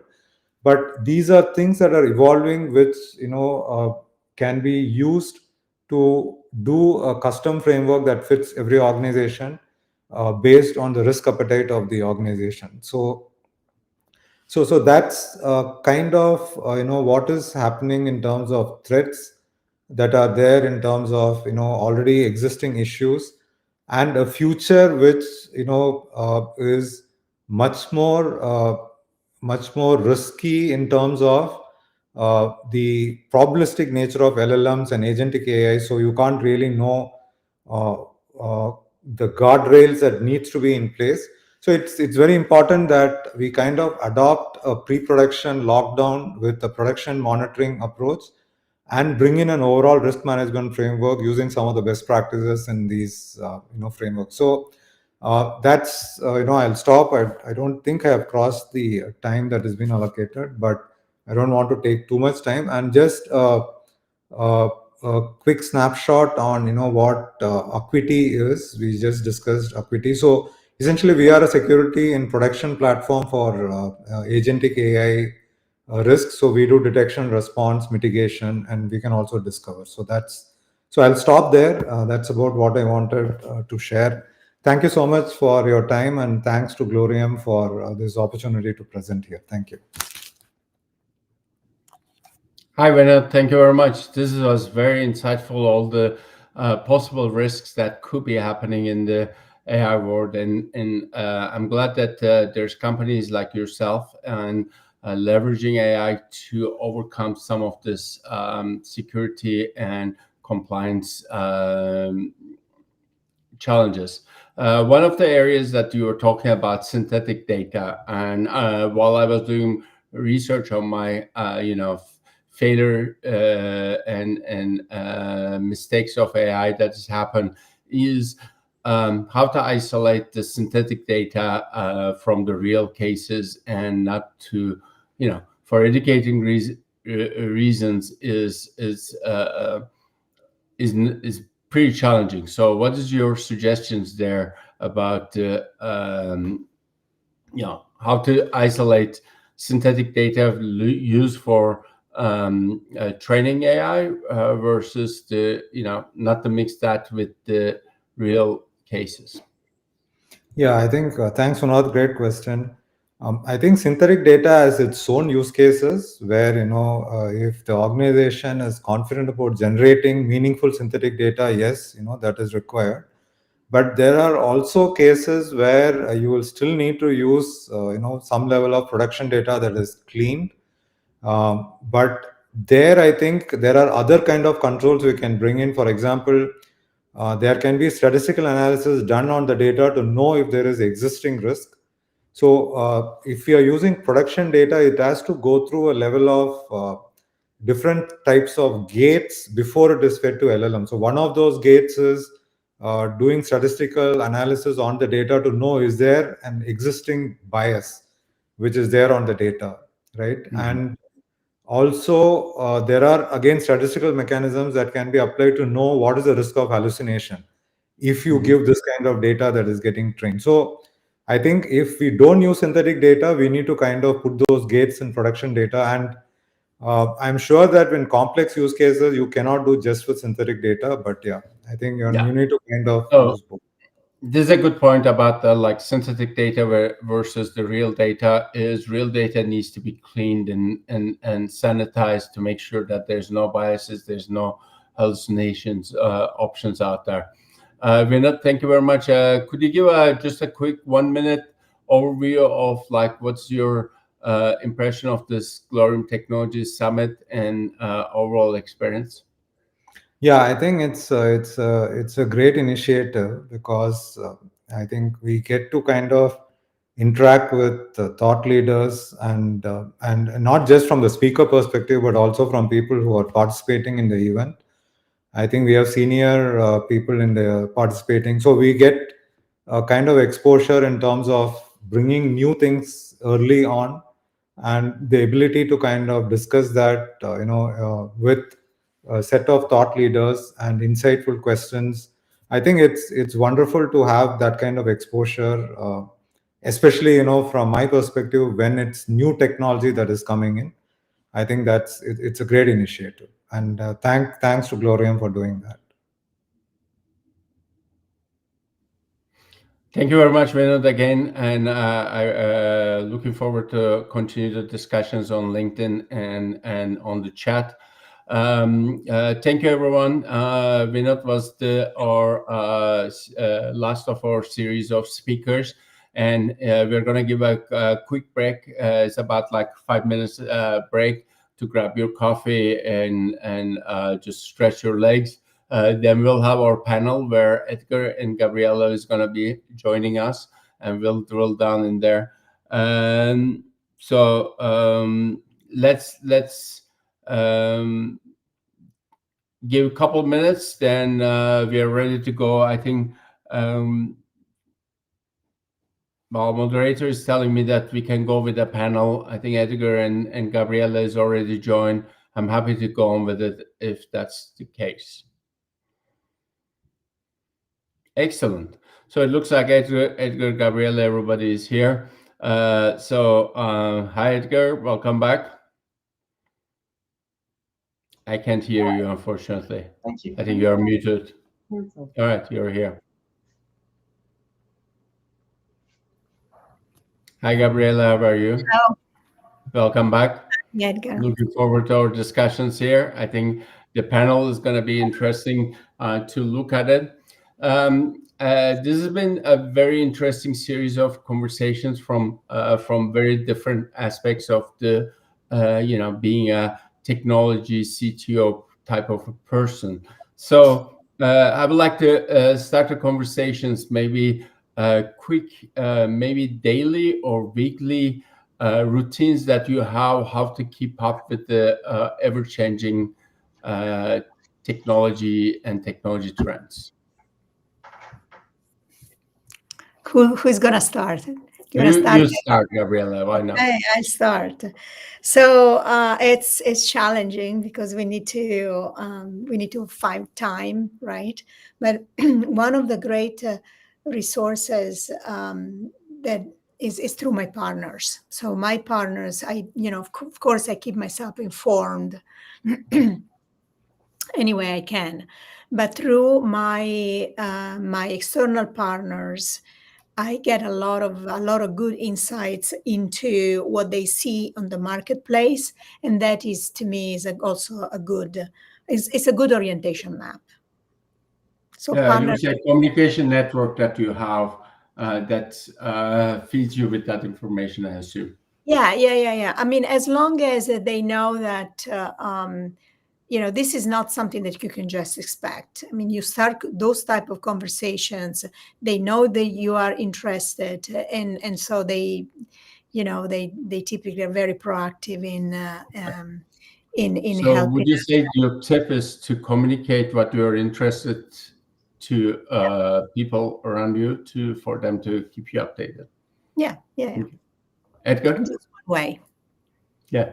So on my end, like always, probably I'll try to avoid the question, and I will answer eventually. But I remember this anecdote 10 years ago. I was helping with the master's degree in analytics here in Colombia, where I was living in Colombia, and I remember I built this slide where there was all the concepts that an analytic master should have, and it was just a lot of things. It was like 100 things. The other day I was looking at that presentation for several reasons, and none of those concepts were concepts today. So wow. I would have to agree with Gabriella that it's just way too challenging. Now, to your specific question, I'll share. I'll agree with Gabriella. I think external providers, vendors, partners are probably one of the best resources to find because it's really hard to keep up. And I would add up that something that has helped me a lot is like CTO, like these kind of summits, like groups, like forums, where there's always someone who has something new. Like all of us, each of us can capture 5%. Sure. But if we come together, well, maybe we can increase that number. Yeah. Quite a lot of times I've been asked the same thing as well, but I mean, my rule of thumb that I've been using it for a long time is 20%. 20% of the work time that you do, that's being 80 hours, 60 hours, 40 hours, whatever that is, 20% of it, of that work hour should be learning new technologies, new areas, new concepts.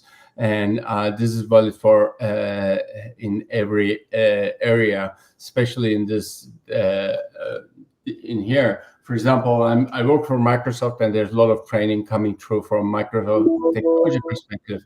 But I spend my 20% of time to see what else is happening in the marketplace other than your own technology. I think one of the big handicaps is sometimes you start hearing too much from your side of the story and not enough from the different sides.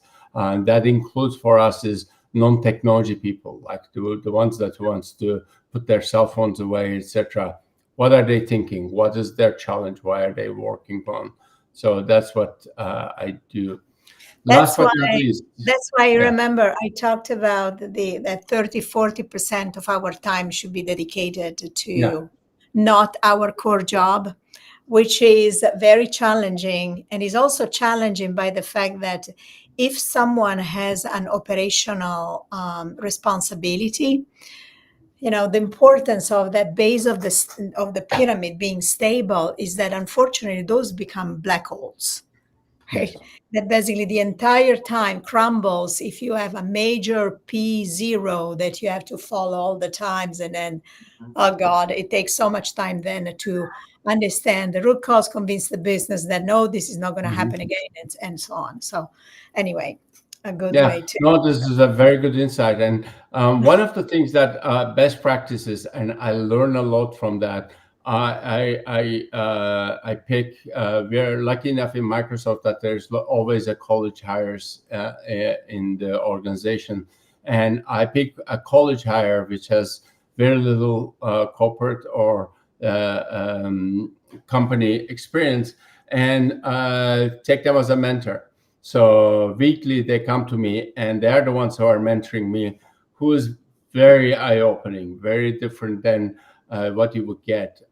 So for me, as a person that is new out of college and really how are they spending their time, what are they doing, etc. It was very insightful, and that's what I continue doing it. Any type of a mentor, mentee, coach type concepts, Edgar? Next, maybe. Yeah, actually, I am in a couple of programs, both as a mentee and as a mentor, because both of them are very, very valuable. Usually, when you work with a mentee, they tend to be younger and they have a lot of information and they have a lot of energy. So we tend to think that it's just about being a mentor, and sometimes the mentee becomes the mentor because they're in so much new stuff. So I have a couple of programs, and always having mentors help. As I said, just the fact that, and you were talking about time and how, operations, you have a fire and you have to take care of it, and everything crumbles. I totally agree with Gabriella. If you have that meeting with someone that you cannot skip, it always helps. Like something else, and trying to move the conversation. I'm trying to be in a couple of boards as well, and that helps a lot, because if you have different companies, different problems show up as well. Agree. Gabriella, for any? Yeah, not much to add. I mean, I got extremely sync. The other thing that only thing I would add that my sometimes these roles, I mean, you being a mentee doesn't have to be too formal, as long as you really open a relationship with people coming new into the organization. It doesn't have to be young, but for example, when people join an organization for the first 3 months, they're trying to figure it out, right? So that's the best time to ask, what do you see? Did you feel welcome? Do you think we're doing something really stupid that we have to change? And normally those people can tell you very genuinely, yeah, I mean, in this other company, that's what I've done. And that's a very valuable moment. After 3 to 6 months, they basically will tend to go with the flow. And so you need to capture that energy at that time when they get into the company. Yeah. The other thing that I would like to find out from your thoughts is, we usually feel very comfortable talking with the techies and coming from our own background, etc. And quite a lot of the learnings happening from with different backgrounds, different mindsets, and DEI is a hot topic at the moment. But can you give some examples of, as a CTO, how you leverage a kind of a DEI perspective from your experiences? Yeah, I mean, I can get started. So now, it's a hot topic, right now. But the point. I mean, let's forget about how it's policy. Forget about that. Yeah. And so on. I mean, with companies having a workforce that is obviously much more diverse than what we had 20 years ago, and product and services through the partner ecosystem being provided by people everywhere around the globe. I think that being in tune with diversity really becomes a company asset and an organizational asset. And I mean, just my experience in Italy when I joined, there was not much diversity, but we started with we had very intended programs. Not just for gender, but also for embracing people, immigrants, for example, that came to Italy with degrees, right? And so they could be leveraged. But I mean, to make the long story short, it helped us tremendously when we started to have our captive team in India. And in a matter of really a few months, the team bonded in a way that I would have never imagined. despite the fact that some people had a thick accent and the thick accent on the other side, but there was the willingness to work together towards a purpose. And the teams were not afraid of saying, sorry, can you be a little bit less direct with me? I mean, that's actually something that happened from our friend, my colleague in India, say, you guys are so direct in Italy. Can you just slow it down a little bit? And so good feedback, right? To say, very good feedback. Can you go slowly so that my team translator can capture all the different nuances? So, I mean, it's very important for the way we're doing business today and the way we're going to do it tomorrow. Yeah. Edgar, do you have some allow me to be a little bit controversial. I understand where we come from as a society and historically speaking, why we need policies on diversity, but I think that we are missing the reason why we need diversity. So I think this is like soccer. This is like football. I need to say soccer here in the US. Like football. If you have a team full of Messis, probably you're going to lose the game 14-13. And if you have a team full of Maldinis, probably you're going to tie the game 0-0. So at the end, if you're not capable of understanding that diversity, it's about capturing the best out of the best, right, you'll never get anything out of diversity. I'll give you an example. I love having manager women in my teams. They're way more organized than I am. So it's not because I need to have women in my team. It's because I want people that are highly organized. Yeah. And you can have different value from different people. Yes. So as I said, I think it shouldn't be about policy. Sadly, it needs to be about policy because there's people that do not understand, but we should be above that. We should be looking for, for talent. That's it. Yeah, I agree. And that kind of experiences really opened my eyes. I mean, I spent a couple of years with a colleague who was visually impaired, and we did international travel quite a lot in Asia together. And their point of perspective, for example, being a visually impaired person, really opened up and really start making me see like how some of the software we're developing was really excluding certain people from the experience, etc. So and just to reiterate what Gabriella was saying, I mean, I traveled and did a lot of visits. There's countries that I go and it's a great meeting. Everybody shakes head and says yes, and you walk out and it turns out that nobody agreed with you. On the other ones is like everybody slams their fist and screams and shouts and etc. Then you walk out of there and saying that, hey, I failed this meeting, and they go, no, this is great, we sold the product. I'm like, really? But it was a great learning and understanding from different perspectives, different points of view, different cultures. I fully agree. Yeah. So I'm just checking up. I think this is a quite important part of it. As a technology leader, I think it's very important to be able to communicate. And one of the buzzwords on there is storytelling. I guess all of you and all the speakers here demonstrated that they're good storytellers. What are your advices to other technology people who are new to this area, or how important to be able to storytell? Yeah. I mean, for me, storytelling is really critical. But before I give you a response, I found a book about communication in different cultures. It's called The Cultural Map.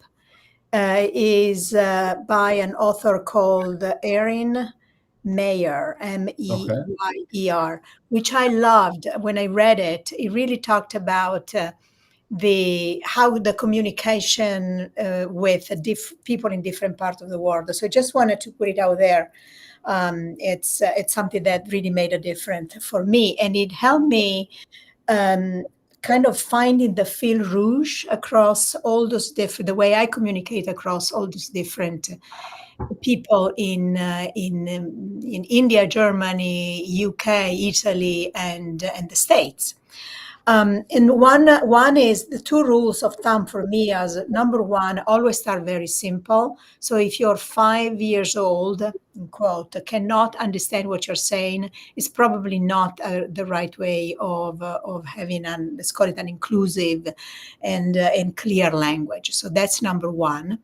And then the number two, when you explain a strategy or something that you really care about, it's what I tend to do is to explain it maybe in different forms, but then I ask some people, okay, I just invite someone for coffee, say, what did you understand from that? If they cannot summarize it in 1 or 2 minutes, it means that I didn't communicate it correctly. Not that they didn't understand. It's my job to make them to communicate correctly. So with these two different rules, plus the fact that I'm using tons of metaphor because they speak to the heart of people, and they tend to visualize, the pyramid, the crumbles with the operations, or what does it mean working your roots when you try to establish relationship with your stakeholders and so on. So I think that type of language is kind of a universal language that will stick to, with people. So that's kind of my trick, but everybody has their own. So a couple of bullet points before answering your question. First, I did met Erin a couple of years ago. I love that. Me too.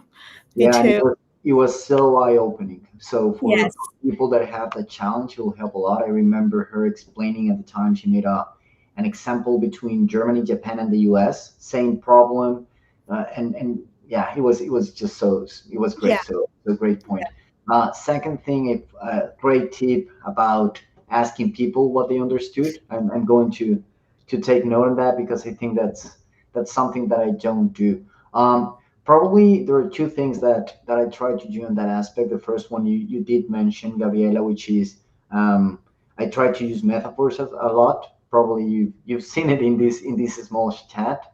And the second thing that I'm starting to do, and I learned that the hard way, because I remember a mentor saying me 10, 20 years ago, if you cannot explain something to your 6-year-old, it means that you cannot explain it to anyone. And now I have a 6-year-old, and I'm learning the hard way, because she comes and says, this happened last night, that it was a gap. Mm-hmm. And I realized I didn't understand it. It was a great conversation. So if you can explain it to a 6-year-old, you're on the right track. Yeah, same technique. No, that's a great insight. I think that's great.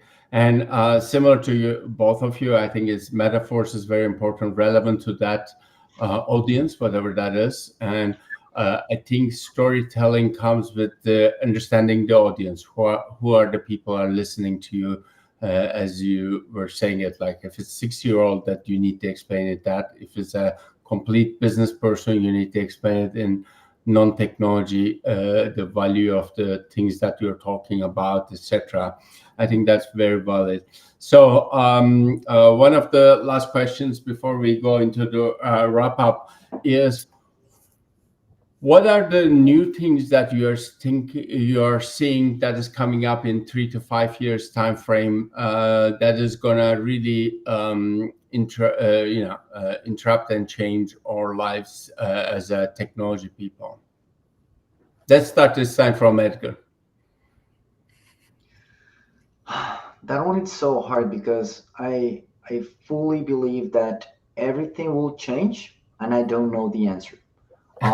If you look at 5 years ago, no one, or at least 2, 3, 4% would have said that Gen AI was going to be the future. I would say 5 years ago, everyone would have said something around Bitcoin and chain. Now everything is about Gen AI. and I don't know what's going to happen in a year. What I think we know is there's going to be more change, faster changes. And second, I think that's where we need to be better. Just for a second, going through the Gen AI, I heard someone who said something that really make a tip, which was, if I have imagine I have an AI tennis racket.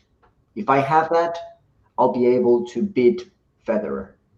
Yeah. The moment that he realizes that, he'll get an AI and the gap will be the same. So how we take change and just become better, and everyone should do that. So yeah, to your question, I don't know what's going to happen. I'll be lying. I'll just be trying to build a trend.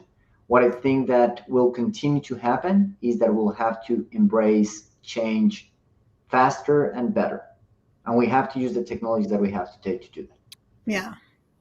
Yeah, I mean, I agree. It's kind of so hard to predict, but I think that there will be a type of profile of people that will, my opinion, will be able to succeed more than others.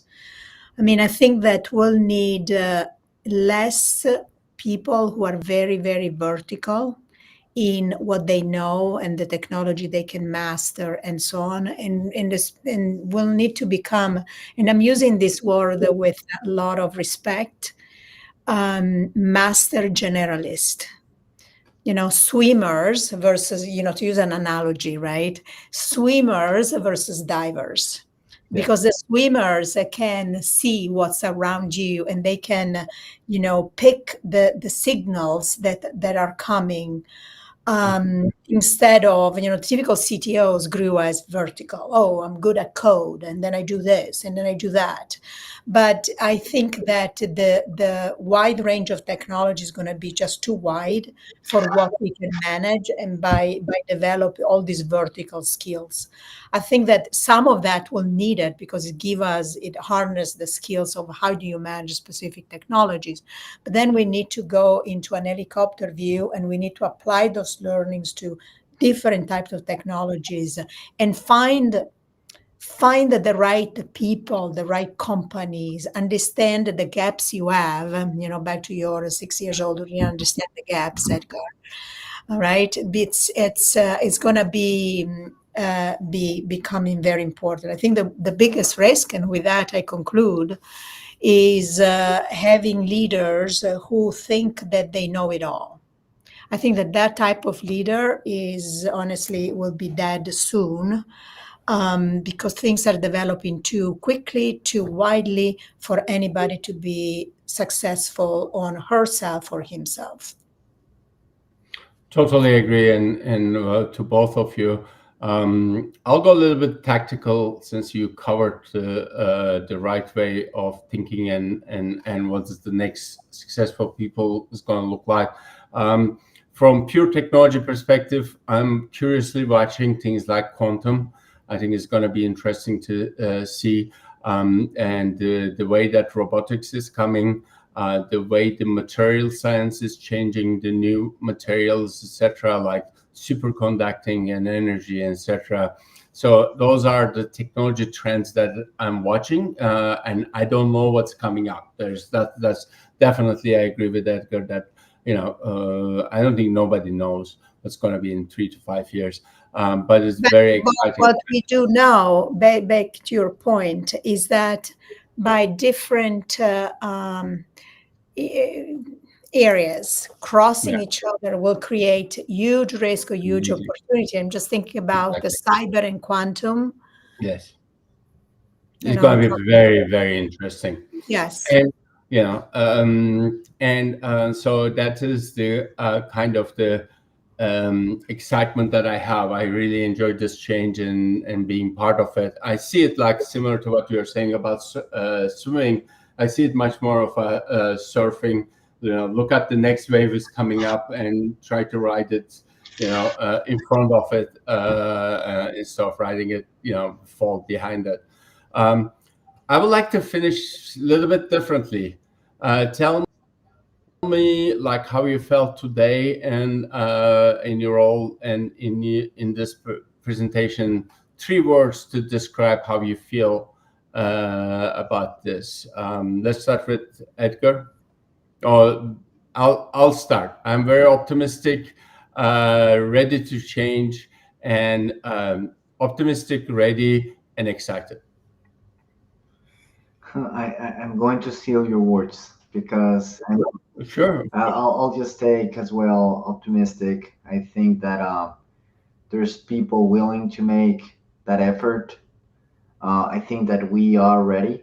Something that we don't have to forget is, I'll give you an example. I am a mathematician, and for me, AI or non-linear models have been around for forever.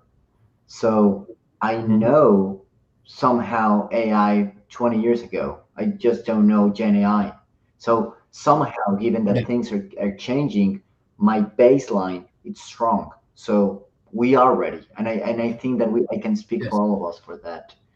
And I had a great time. So I think that's probably not one word, but I had fun. So that's important. Yeah, I mean, for me I found it, open and collaborative, authentic. So that's great. Very informative, but pragmatic, right? That's good. And yeah, I mean, my keywords here is optimistic. So it's going to make me even more optimistic, I guess. So all good. Yes. All right. Thank you very much. This has been great discussions. Really appreciated your time. And thank you for Glorium Technologies to create this opportunity for us, and looking for the next event. Thank you. Okay. Okay. Bye. Bye.